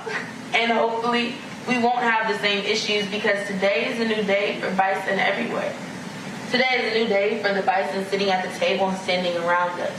Because tomorrow, the struggle continues, but these issues, we got what we came for. We got increased scrutiny. All right, folks, Howard University issued this statement. They posted this on Twitter. You can pull it up, please. Howard University is pleased to announce we have come to an agreement with the students who occupy Blackburn and will share a longer message from Dr. Wayne Frederick on this topic later today. I have not seen that particular statement. I want to go to their Twitter page. I want to see if Wayne has released something. Let's see here. Okay, let's see. Yes, he did issue a statement. Give me 1 second, folks. I'm going to pull it up. All righty. He issued a video statement, so let's go ahead and play it. Harriet's wildest dreams. Good afternoon. About a month ago, a group of students began the occupation of the Blackburn building. They did so to raise awareness for their concerns about housing conditions at the university, as well as other issues that they voiced to me and my administration. I am pleased to share with you today that through ongoing dialogue and a desire to hear and address their concerns, the student protesters have agreed to end the Blackburn occupation and leave the building. I also expect non-student protesters to depart the surrounding area and to end their occupation of the campus. This is a welcome development and a necessary conclusion to a challenging few weeks for everyone involved. This type of protest to occupy a building and the negative effect of doing so were felt throughout campus. Protest drives change. I accept and applaud it. I do, however, struggle with a type of protest that jeopardizes student safety, the very thing that students said prompted their concerns. The health and well-being of students is the most important part of my job as president. As I have said before, even one issue in one of our residence halls is too many, and we will continue to remain vigilant in our pledge to maintain safe and best-in-class housing. We have so much more to accomplish together, and the future for all of Howard looks very bright. Our Howard Forward strategic plan, which was launched in 2019, will continue to guide our path and build upon our success as we transform the academy, research enterprise, and financial strength of the university to be best in class. It's not lost on me that that must also be met with empathy. Our 2020 Campus Master Plan speaks to our strategy to grow and invest in our beloved Hilltop, which will continue to improve the campus experiences for our students, faculty, and staff. The progress can only be achieved by coming together as one Howard, one Bison. As we close in on the Thanksgiving holiday, I'm encouraged and excited about the work we have accomplished and the work we will continue to do together to reinforce our beloved Howard University. We look forward to working collaboratively to address concerns and build a culture where all are heard. I will continue to open lines of communication and will hold my traditional State of the University address next semester, which has always included an open dialogue with the audience. Building an institution we can all be proud of requires work every Folks, day. that was Wayne Frederick, the president of Howard University. This had gone on for quite some time, Congo, and I mean, obviously, it was constantly being, with the social media, national media, a lot of focus was placed on Howard University, and both sides wanted to bring this to a conclusion. And really, it was the alumni gathering. There were alumni who came to Howard on Saturday, including Newark Mayor Ras Baraka, who played a critical role in brokering this deal. Yeah, it is great to see, and at the same time, it's just sad, Roland, because should have never come to this. I remember when you did the story a few weeks ago, and you were there, and you went inside, and I remember as an undergrad here in D.C., I wasn't a Howard student, but would go there often, and it was just sad to see. And I want to commend these young women leaders who stood strong in front of the university and brought this to national attention. And now that we are here, we just hope that everybody can just get better and stronger from this experience, because we're talking about our babies here, and they should never have had to be put in a position where they were not safe. I'm glad that the university did respond as it did, but Howard University has had so much great news over the last few months with Felicia Rashad, the Chatsworth building, and just the list, Ta-Nehisi Coates, the list goes on and on. But it seems like during this whole process that the students were neglected, and I'm glad that the students reminded the world that they come first. So kudos to them and the alumni who stood up for them. Tammy, this was Newark Mayor Ras Baraka on Saturday. This is what Chuck Modi posted on his Twitter feed. I love Howard. Howard is responsible for everything that I've been able to do in my life. Besides my mother and father, they deserve all of the credit, and Howard University. I'm just going to say that. And protesting was a part of my education at Howard University. Your protesting is a part of your education at Howard University. It is a part of it. It's not, I don't think we're going to have a time when people are not going to protest. I think it's a part of your coming of age at this university, your ability to see the world as it is. And once you begin to understand the world and understand yourself in it, you automatically begin to figure out that it is your duty and your responsibility to change it. And that you can't live in it the way it already exists, and it has to change, right? That becomes your responsibility. So protesting is a part of that. So I don't want you to feel like you're doing anything wrong, because you're not.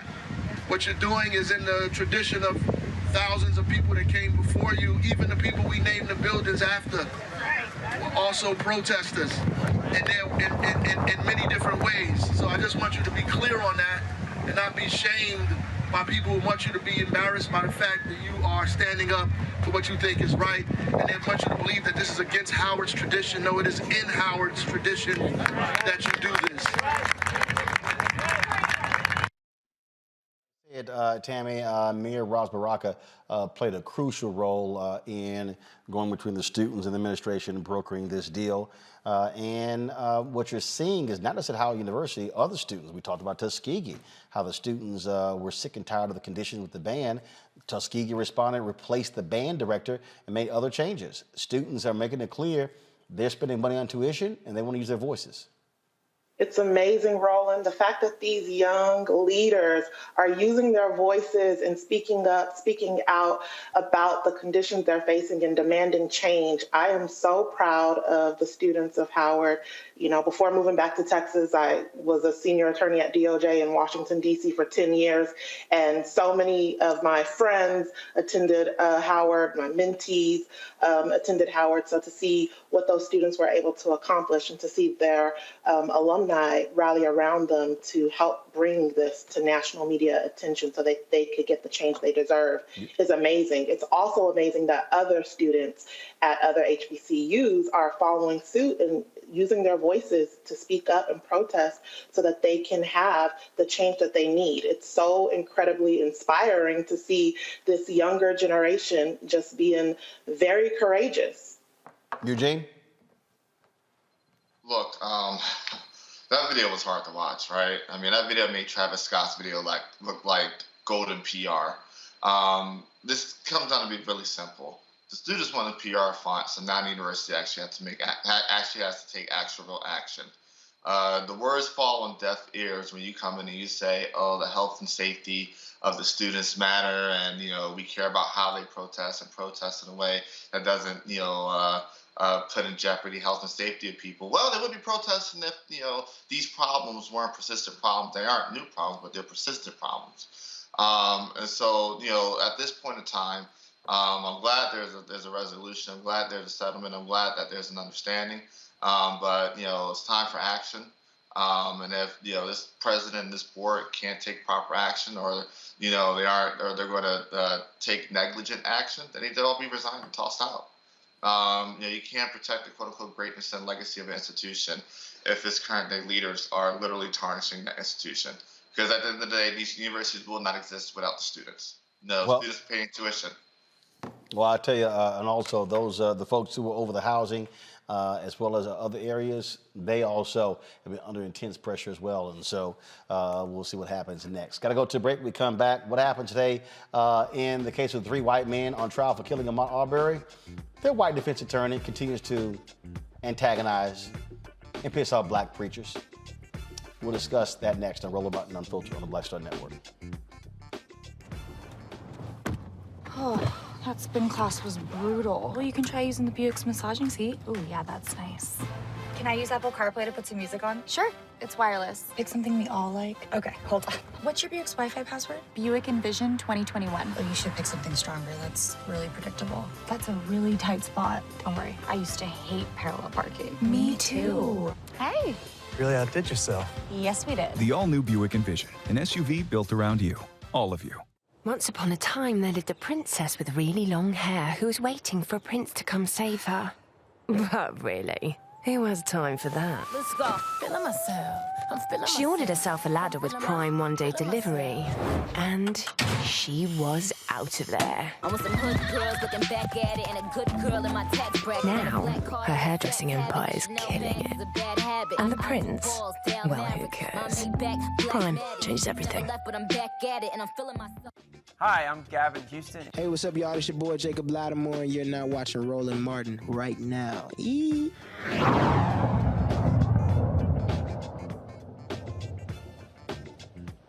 The white attorney for the 3 white men on trial for killing Ahmaud Arbery, he continues to white. That's what he's doing. Today, he actually, y'all, they tried to actually get the judge to declare a mistrial. Not because something the prosecution was doing, not some jury misconduct, because Reverend Jesse Jackson Sr. was sitting in the courtroom. Watch this mess. We need to move for mistrial. I move for mistrial. Based on? Based on the presence of people in the courtroom and the public gallery. Your Honor, I have to stop for one moment. We have a witness now on the stand. If you go ahead and sit down, thank you.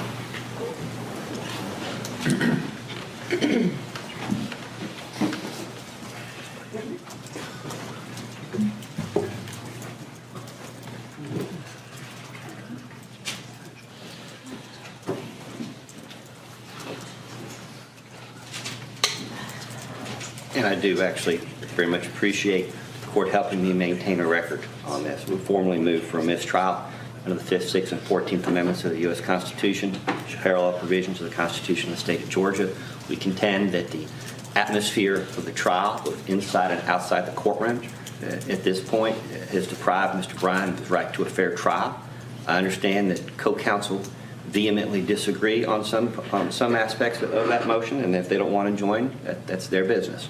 But I represent Mr. Bryan, and my concern, Your Honor, notwithstanding what in my observation would be extraordinary efforts on the part of the court to avoid anything that would interfere with the right of these defendants to a fair trial. At the same time, in extraordinary cases like this, additional steps have to be taken. We have not secured the front of this courthouse. The Transformative Justice Coalition still flies their banner virtually every day outside in what should be protected grounds.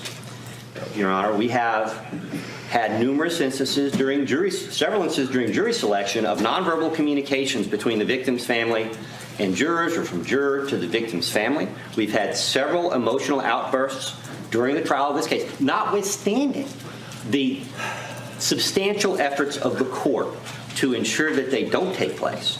And we have had civil rights icons sitting in here in what the civil rights community contends is a quote-unquote test case for civil rights in the United States. Eyeballing these jurors, including one today with his mask down, which the court doesn't want to make part of the record, under Supreme... I rephrased that, didn't make part of the record. Thank you. Yeah, I rephrased. You made it part of the record. Well, until the court acknowledges it, it's not part of the record. Keep going, Mr. Goff. Your Honor, the case law out there in mob cases and other cases demonstrates all the ways that presence in a gallery can influence jurors in a case. And I certainly don't mean to suggest that Al Sharpton or Jesse Jackson or any other pastor belong to a mob, but at the same time, we are talking about organized behavior by whoever outside the courthouse leading up to this case, where we have all these community leaders fearful that the city's going to burn down. This isn't a mob case. If you testify against a gangster, they might burn your house down. They might burn your business down. They're not going to burn your whole city down. And that is the concern that I believe jurors have expressed during the voir dire process, in that a county commissioner, a mayor, school board member, a bunch of pastors in this community, both black and white, have been talking about. So in that context, we believe the totality of the circumstances, which is what this court looks at under Shepard v. Maxwell, under the totality of circumstances, this trial has been sufficiently infected, notwithstanding the best efforts of the court, to the point where Mr. Bryan's ability to receive a fair trial has become an open question. We think that line's been crossed. The court may see it differently, but we've made that for purposes of the record. All right, it's in this court's discretion with regard to any outburst in the courtroom, taken into consideration, as well as the defendant's motion for a mistrial. So I cite to a couple cases. Let's see, Forney, I think it's Forney versus State, 255 Georgia 316, which actually recognizes that emotions are neither unreasonable nor unexpected during a murder trial. And the demonstrations and outbursts which occurred during the course of the trial are matters within the court's discretion to evaluate. The court heard exactly what I described on the record, decided to remove the jury briefly, and it was ready to get started. Based on that outburst, the court is not granting a mistrial. As to the totality of the circumstances argument, which I think is the second argument that was presented by Mr. Goff, that gets back to what I'm starting to watch very carefully as far as what's going on in this courtroom with the jury, as well as the arguments that are being made by counsel. I'll point out that A number of times during jury selection, it was raised that jurors were being influenced by individuals outside the court. And I think it was either 4 or 5 jurors were asked specifically whether or not they were influenced in some way by what was going on outside the courtroom. And they were not. There was no, actually, if I remember correctly, they didn't even recognize or see what was going on outside the courtroom. And as counsel are aware, because I have briefed counsel, there are steps being taken by the court during the jury trial to ensure that jurors are not influenced by anything happening around the courthouse. So then we start getting into what we have now with individual members or individuals coming into the courtroom. I will say that is directly in response, Mr. Goff, to statements you made, which I find reprehensible. The Colonel Sanders statement you made last week, I would suggest may be something that has influenced what is going on here. In response to that, and to his credit, Mr. Sheffield made some comments, but did say, come one, come all. And so now the court is faced with balancing a lot of things going on outside this courtroom and doing it in a way that respects members of the public's right to be in the courtroom, as well as what I'm trying to put out there is a fair trial, right? So you need to understand, everybody, that your words in this courtroom have an impact on a lot of what's going on. And so my measured response at this point is to balance all of that out and try to move forward with the trial. I'm not granting a mistrial at this point based on these arguments that are being made, because I think, well, I'm not granting a mistrial at this point based on the arguments that have been made. So the white attorney caused the whole uproar, and he's not complaining about the uproar. Joining us now is one of the attorneys for the Arbery family, Lee Merritt. Lee, this is beyond laughable to listen to this man, and he made some other comments where, well, Reverend Jackson, he doesn't, why does the Arbery family need him praying with them? They've got local pastors who can pray with him. And then for him to drop in here, oh, people are afraid they're going to burn the town down. It's going to be riot. This white attorney is throwing out every racist thought, every racist thing he can think of in order to get these racists off for killing Ahmaud Arbery. No, that's exactly it. On the one hand, they're arguing that Wanda should be strong enough to sort of deal with seeing the grisly details of her son's murder by herself, without making any outbursts. Because a part of the motion to dismiss, the trial of a motion for a mistrial today included the fact that she let out a slight whimper when a picture of Ahmaud was introduced into evidence. And so, while she's dealing with this very difficult thing, they're saying that she not only does she have to deal with it quietly, she should also have to deal with it alone, and without the support of our full community. It's beyond. It used to be cute, it's no longer cute. This person is harassing a grieving mother during the murder trial of her son. Well, and the thing that's just crazy to me is, well, why can't she get a local pastor to pray with her? Why does she need Reverend Jackson? Okay, he was eyeballing a juror. Right, eyeballing a juror. Nonverbal communications being alleged. Okay, so the jury walks in. If the jury walks in that way, is Reverend supposed to do this here? Turn away and don't look at the jury? And if you really look at the breakdown of the courtroom, there are 3 rows reserved for the 3 defendants and their family. Wanda's role is in the very back of the courtroom. So she occupies the last row with Marcus Arbery, Ahmaud's dad. And they each get one person to come in the courtroom with them. Typically, it's one of the attorneys in the case so that we gather all the evidence for the federal suit. And then there's a pastor who's helping them with the grieving process. But in front of them is the mother of the men who murdered her son, is the wives, the children. And then directly in front of them is of course, defense table with Travis McMichael, Gregory McMichael, Brian sitting there, the men who actually murdered her son, just feet away from her. And she's supposed to deal with all of this with no support and no noise.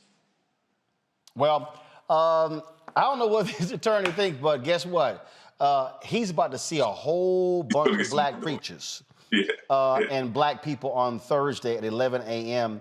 We are going to be in Brunswick, Georgia as well, live streaming that news conference. They're expecting a minimum of 100 black preachers. I'm hearing it could be as high as 200 or 300 who show up in Brunswick, Georgia as a major show of force. And so if this judge wanted to see some black preachers, he's about to get his wish. And Roland, I've been speaking to Al about that. There are 200 confirmed pastors coming so far, and we expect that number to grow. We just want to emphasize, as people come to the city of Brunswick, we encourage you to come stand with this family. Just know this is a solemn gathering. The media will be asking a lot of questions, and they're going to be looking for sound bites that appear to intimidate the jury. So we're asking everyone as they come to know that we're coming to grieve together with the family of Ahmaud Arbery. We're not really there to engage the media, and to the extent that we do, our message is the same. We're here as a show of support. We have every right to support and stand with a grieving family and a community during one of the most important trials of the century. Well, we will certainly be there with our cameras as well. Lee Merritt, we sure appreciate it. Thanks a lot. Thank you. It really is incredible to listen to that white attorney, Tammy, make those comments, and specifically singling out black preachers. Black preachers. There are white preachers. There are Jewish rabbis who have been standing with this family, but no. It's black preachers. Don't want the black preachers in court. You know what, Roland? You are absolutely correct. And this is the same attorney who earlier in the trial, he was talking about during jury selection, he mentioned how there were not enough pretty much uneducated white men on the jury because the jury needed to represent a cross-section of the defendant's peers. And he alluded to some of the arguments that, black people make whenever, we have been faced with all white juries and having these very egregious types of trials against us. And he's trying to flip it, so to speak, to cater his narrative for his white defendant. And he's the attorney, the one that we saw the clip of, that's the attorney for Roddy. And just so everyone understands and remembers, Roddy is the one who recorded the very gruesome murder of Mr. Arbery by Travis McMichael and Gregory McMichael. That's the father and the son.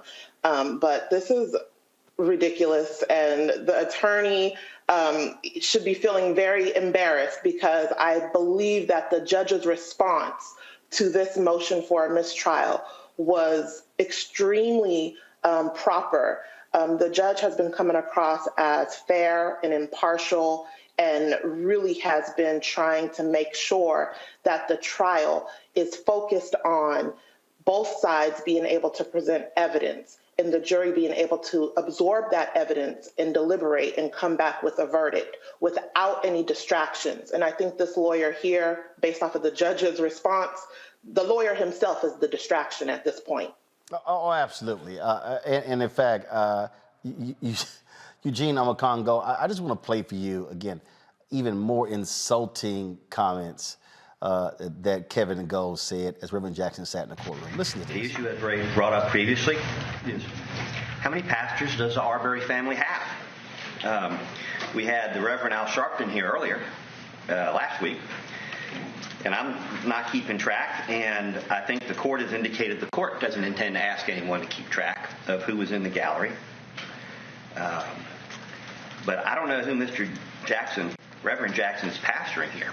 My understanding is, and I was given names, that the Arbery family have local pastors. They also have attorneys. Mr. Arbery, Marcus, has a team of lawyers to comfort him through these proceedings. Certainly, Ms. Cooper has been amply comforted by her legal counsel.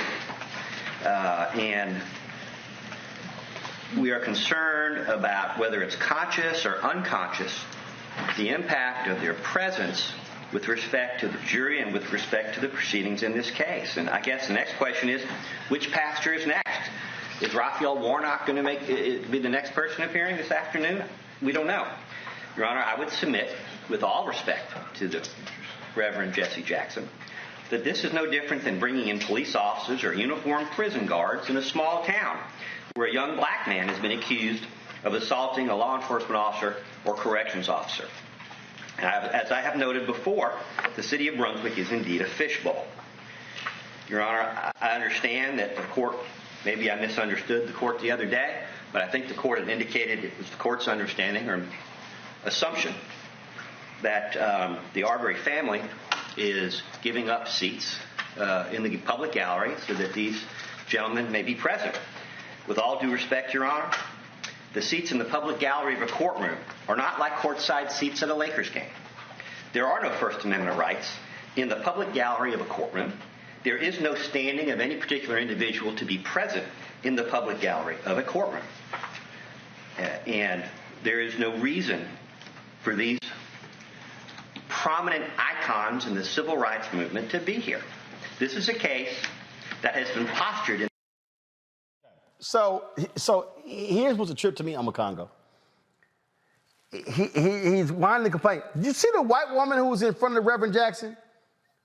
Now, you heard Lee Merritt say that the other rows reserved for other family members. That white woman's like, what the hell is this fool doing?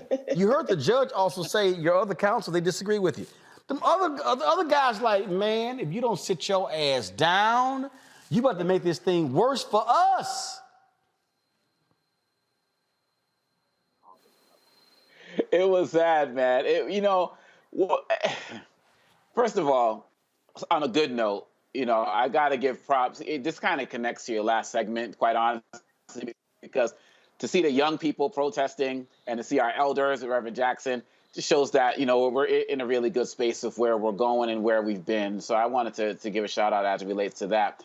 But I feel like this lawyer, sort of like with the Rittenhouse judge, I feel like these guys are angling to be like their next Fox show contributors right now in terms of what they're doing. But I am a little bit concerned, Roland, that his antics are really going to influence this jury.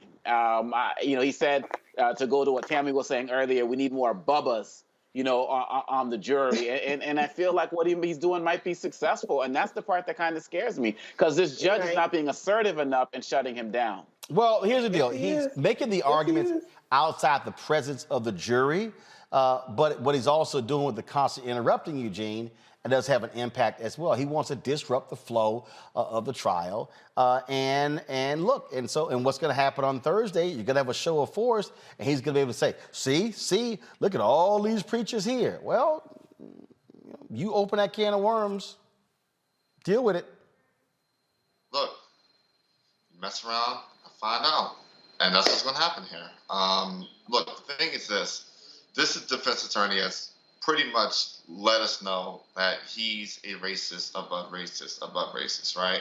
And for what it's worth, he's running the conservative talk radio playbook. Demonized Jesse Jackson, demonized Al Sharpton, even brought in Raphael Warnock. I think, look, the next person to probably come comfort this family at the court case should be Senator Warnock. So the thing is this, I think this judge is proper in denying a mistrial. There's been nothing here to warrant a mistrial. If anything, it's been the defense's antics and tactics of trying to break the flow of the trial, trying to break the flow of the information being delivered to the jurors. And so, I'm looking forward to seeing the 200-plus pastors show up in force. And let's see what, this racist defense attorney that is showing his colors every day in his courtroom has to say about that. Indeed. All right, folks, real quick, before I go to a break, the latest in the Kyle Rittenhouse case. The judge in that case has dropped the misdemeanor gun charge against Kyle Rittenhouse. George Bruce Schroeder dismissed one of the 7 counts after the defense argued Rittenhouse's AR-15 was longer than the illegal length of 16 inches, thus making it legal for the teen to have the gun in Wisconsin. In closing arguments today, the defense says the victim deserved to be killed because of his actions, but the prosecution argued that Rittenhouse was not acting in self-defense when he committed the crimes. It has also instructed you on provocation. You cannot hide behind self-defense if you provoked the incident. If you created the danger, you forfeit the right to self-defense.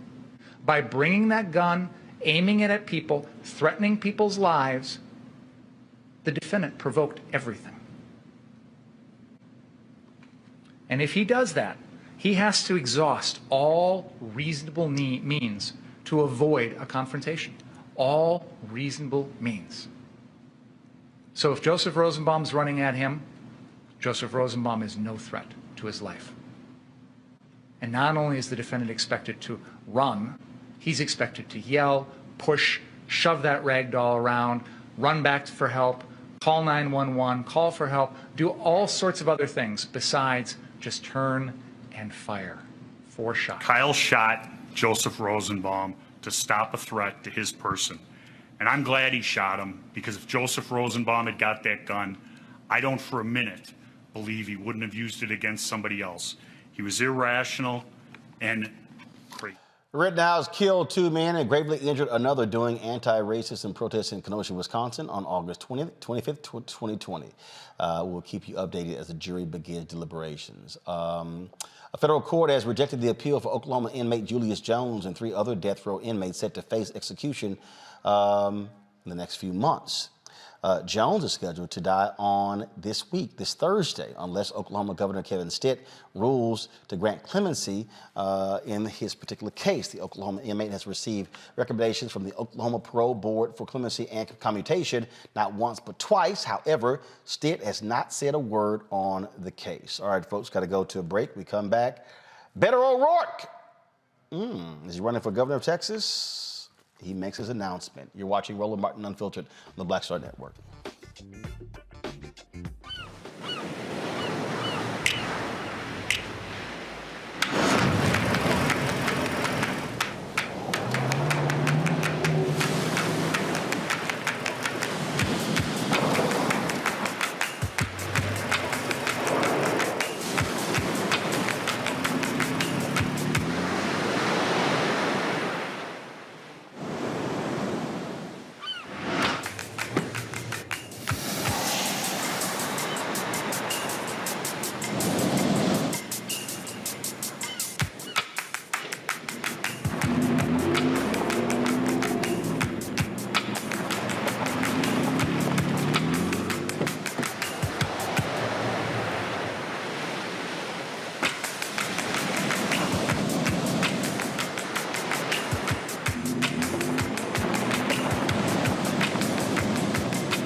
Maureen is saving big holiday shopping at Amazon, so now she's free to become Maureen the Merrier. Food is her love language, and she really loves her grandson. Like, really loves. How y'all doing? It's your favorite funny girl, Amanda Seals. Hi, I'm Anthony Brown from Anthony Brown and Group Therapy. What up, Lana Well, and you are watching Roland Martin Unfiltered.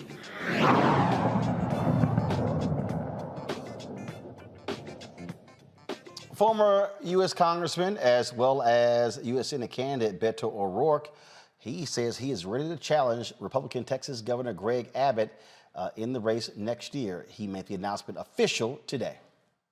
I'm running for governor, and I want to tell you why.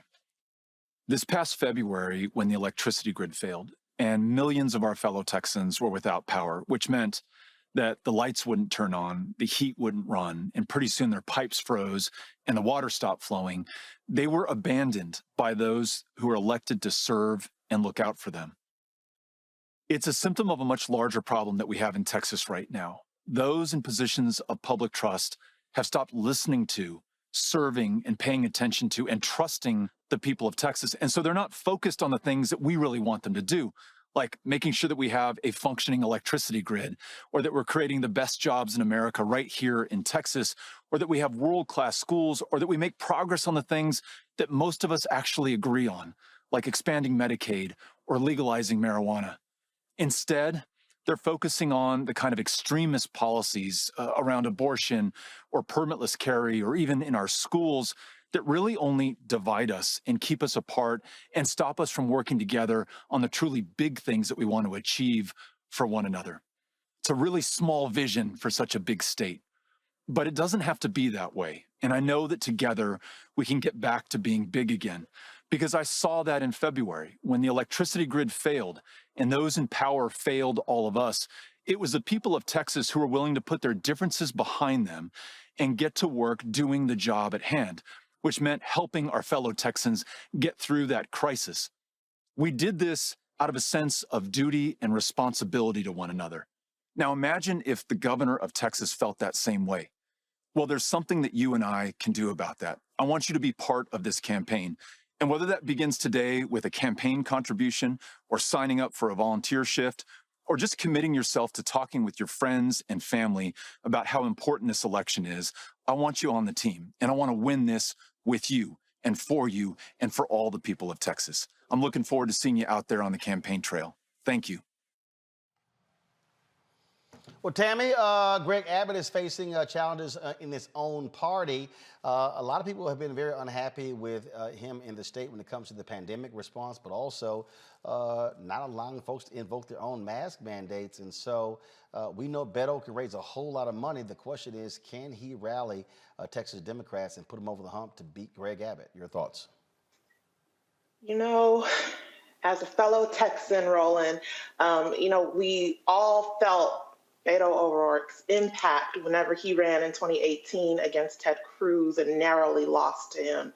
So I think that Texas Democrats really need to rally around and support this campaign for governor for this Democratic candidate so that we can actually see some wins and a success of having him beat Greg Abbott, because a lot of Texans, including Republicans, have been, as you mentioned, very disappointed with the way Greg Abbott handled not only the winter storm in February, which paralyzed the state of Texas. I don't think that people truly understand how bad it was, how cold it was, and how many days we were without power. And that impacted not only Democrats, but also Republicans. And we saw a lot of bipartisan efforts being made. But I think that because the Republicans were unhappy with Greg Abbott's response, and they are no longer really liking this very extreme divisiveness from the Trump era. They kind of want to distance themselves from that. Gotcha. And he still is kind of reminiscent to that. I think that there's going to be a lot of support. And as long as the Texas Democrats rally around and get it together, we can turn Texas blue. Bottom line here, Eugene, it's about raising lots of money, being able to rally the base. He came within 2.5 points of beating Ted Cruz. He's got his work cut out for him. But again, he has the advantage of having a lot of people who want to see him win and the ability to raise lots of money. Look, he'll be able to raise money. He'll be able to organize people. He has a message. The question is, can he grab enough voters to cross over to win the election? The fun stuff of hard right, red meat issues are fun, but they don't matter if my house is cold in the dead of winter because of incompetency, or that I don't have flowing water coming in because of incompetency. When my basic needs are affected by somebody that is incompetent or provides incompetent leadership or decides to skip off to Cancun during the middle of a crisis, I don't care about any of the other fun stuff when my survival's at stake. And I think that, the one smart thing Beto's already done is lead off with the issue of what happened during the winter storm last year when the utilities essentially shut off, not because somebody didn't pay their bill, but because the government failed their people. And look, the thing here, Congo, that's how you go after them, and you say, you fail. And then they tried to pass on the cost to fix the problem to the taxpayers. Yeah. Abbott, look, you keep hitting that could resonate with voters. Absolutely. That was a very Biden-esque message from Beto, because we know that people are going to try to paint him as an extreme with his past comments about guns and so on and so forth. And look, one of the things he has going for him is these infrastructure bills. People that he's going to be able to talk about, this is what's happening. I'm going to help continue these programs that you're starting to see come to our state. And I believe that if he continues on this kind of moderate style path, and as long as we protect the voting rights of the people of Texas and across the country, he has a chance of winning that next election. All right, folks. So tight 1 second. Got to go to break. We come back. Fit, live, win. Talk about working out for your mental health. That's next. And Roland Martin Unfiltered.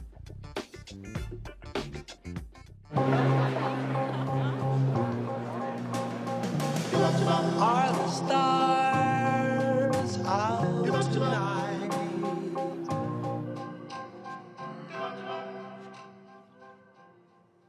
Alexa, play our favorite song again. Okay.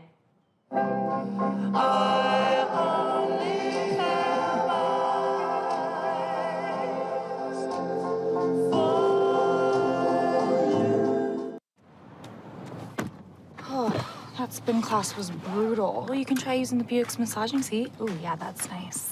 Can I use Apple CarPlay to put some music on? Sure. It's wireless. It's something we all like. Okay, hold on. What's your Buick's Wi-Fi password? Buick Envision 2021. Oh, you should pick something stronger. That's really predictable. That's a really tight spot. Don't worry. I used to hate parallel parking. Me too. Hey. Really outdid yourself. Yes, we did. The all-new Buick Envision, an SUV built around you. All of you. Betty is saving big holiday shopping at Amazon. So now, she's free to become Bear Hug Betty. Settle in, kids. You'll be there a while. Ooh, where you going? It's Kim Whitley. Yo, what's up? This your boy Ice Cube. Hey, yo, Peace World. What's going on? It's the Love King of R&B, Raheem Devon, and you're watching Roland Martin Unfiltered.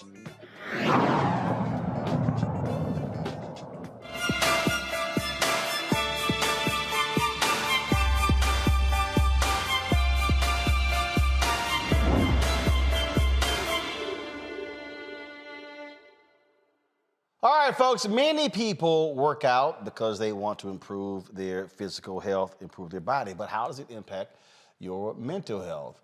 My man Dooley out of Atlanta joins us right now. Dooley, how you doing?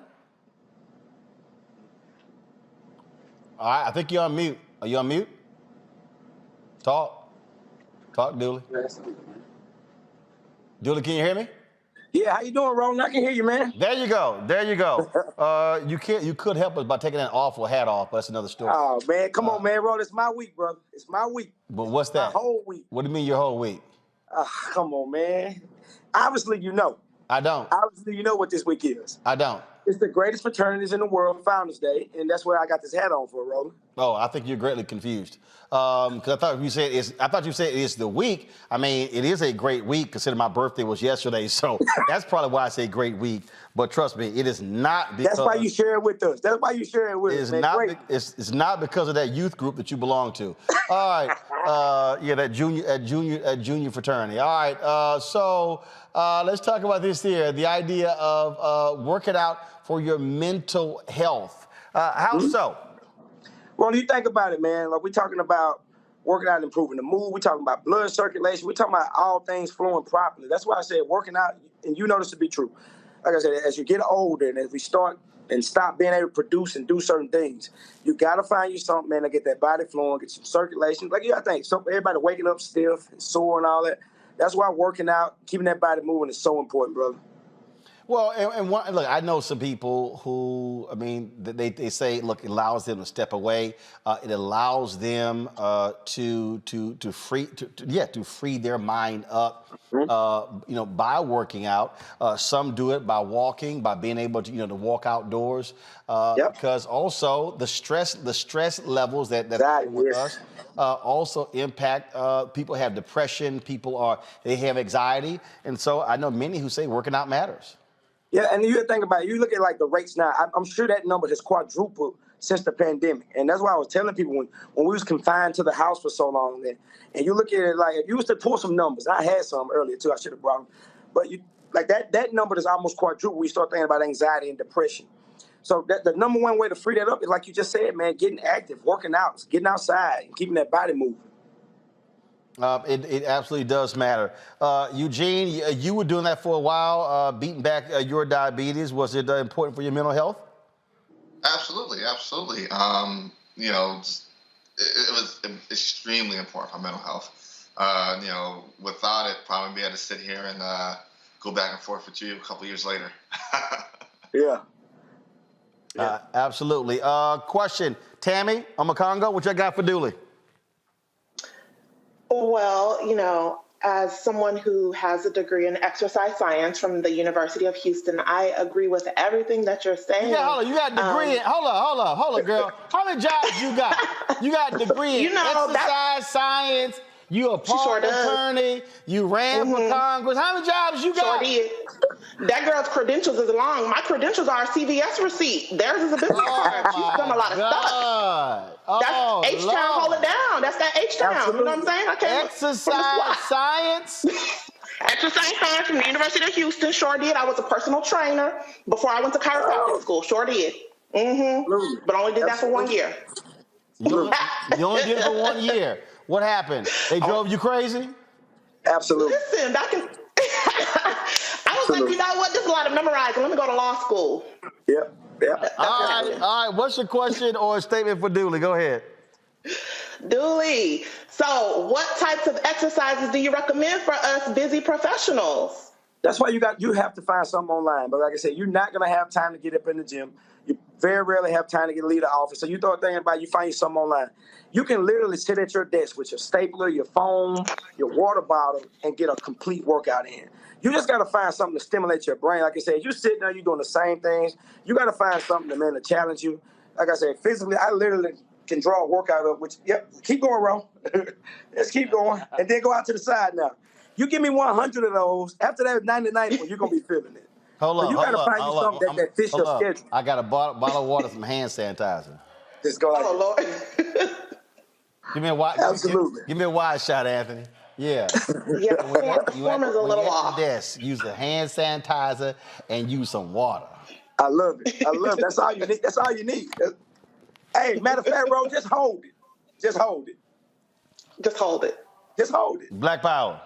Amen. There we go. Congo, what you got? So what would you say, Dooley? First of all, you're just awesome at everything that you're doing. What would you suggest for some dietary changes for people who are just getting into working out? What are some of the things they should be looking at either dropping or consuming less of on their journey?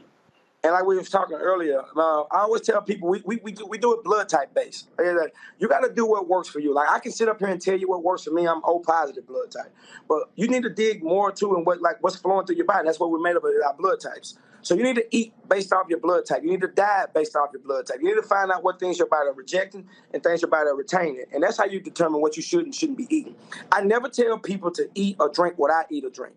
Because what I eat or drink ain't going to make you shit, like I always tell people. But I always tell people, let's eat based off what you got going on in your life, what you got going on with your blood type, and let's base it off that.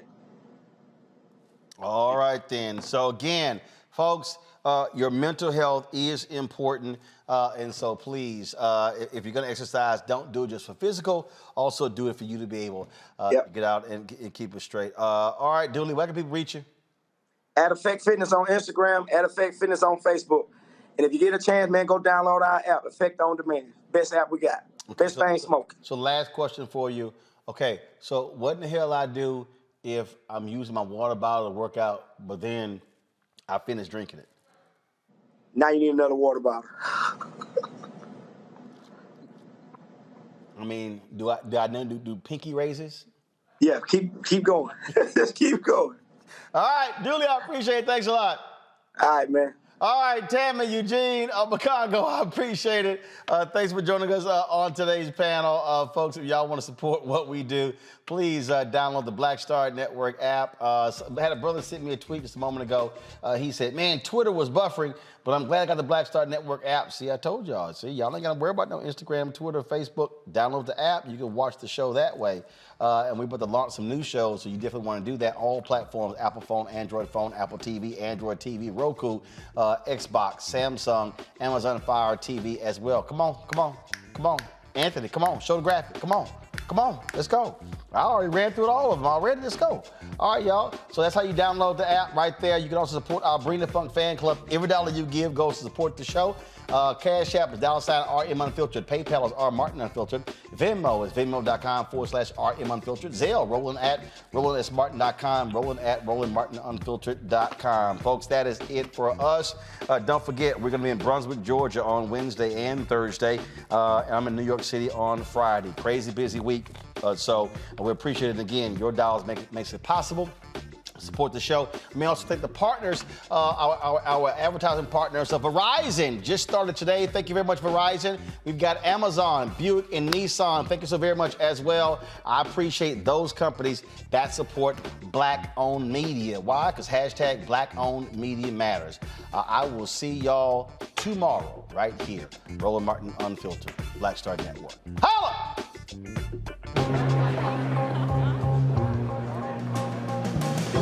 Are the stars out tonight?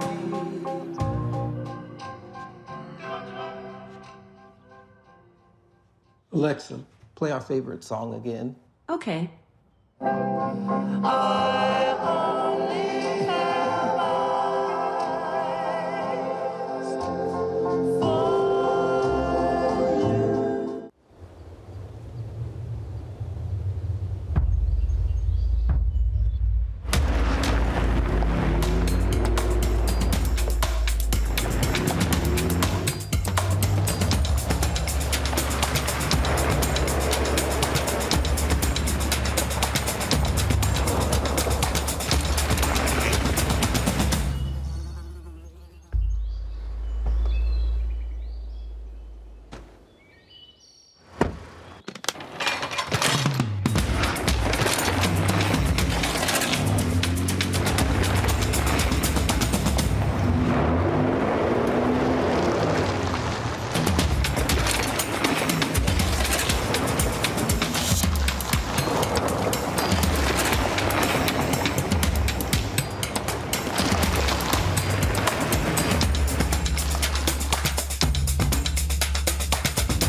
Time to be smart.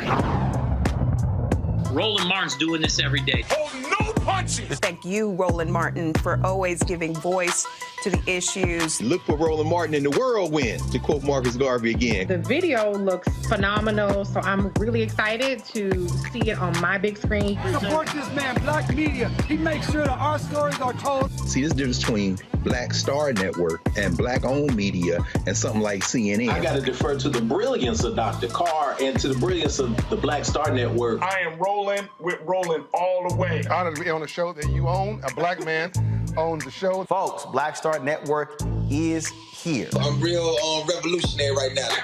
Roland was amazing on there. Stay black. I love y'all. I can't commend you enough about this platform that you've created for us to be able to share who we are, what we're doing in the world, and the impact that we're having. Let's be smart. Bring your eyeballs home. You can't be Black-owned media and be scared. You dig?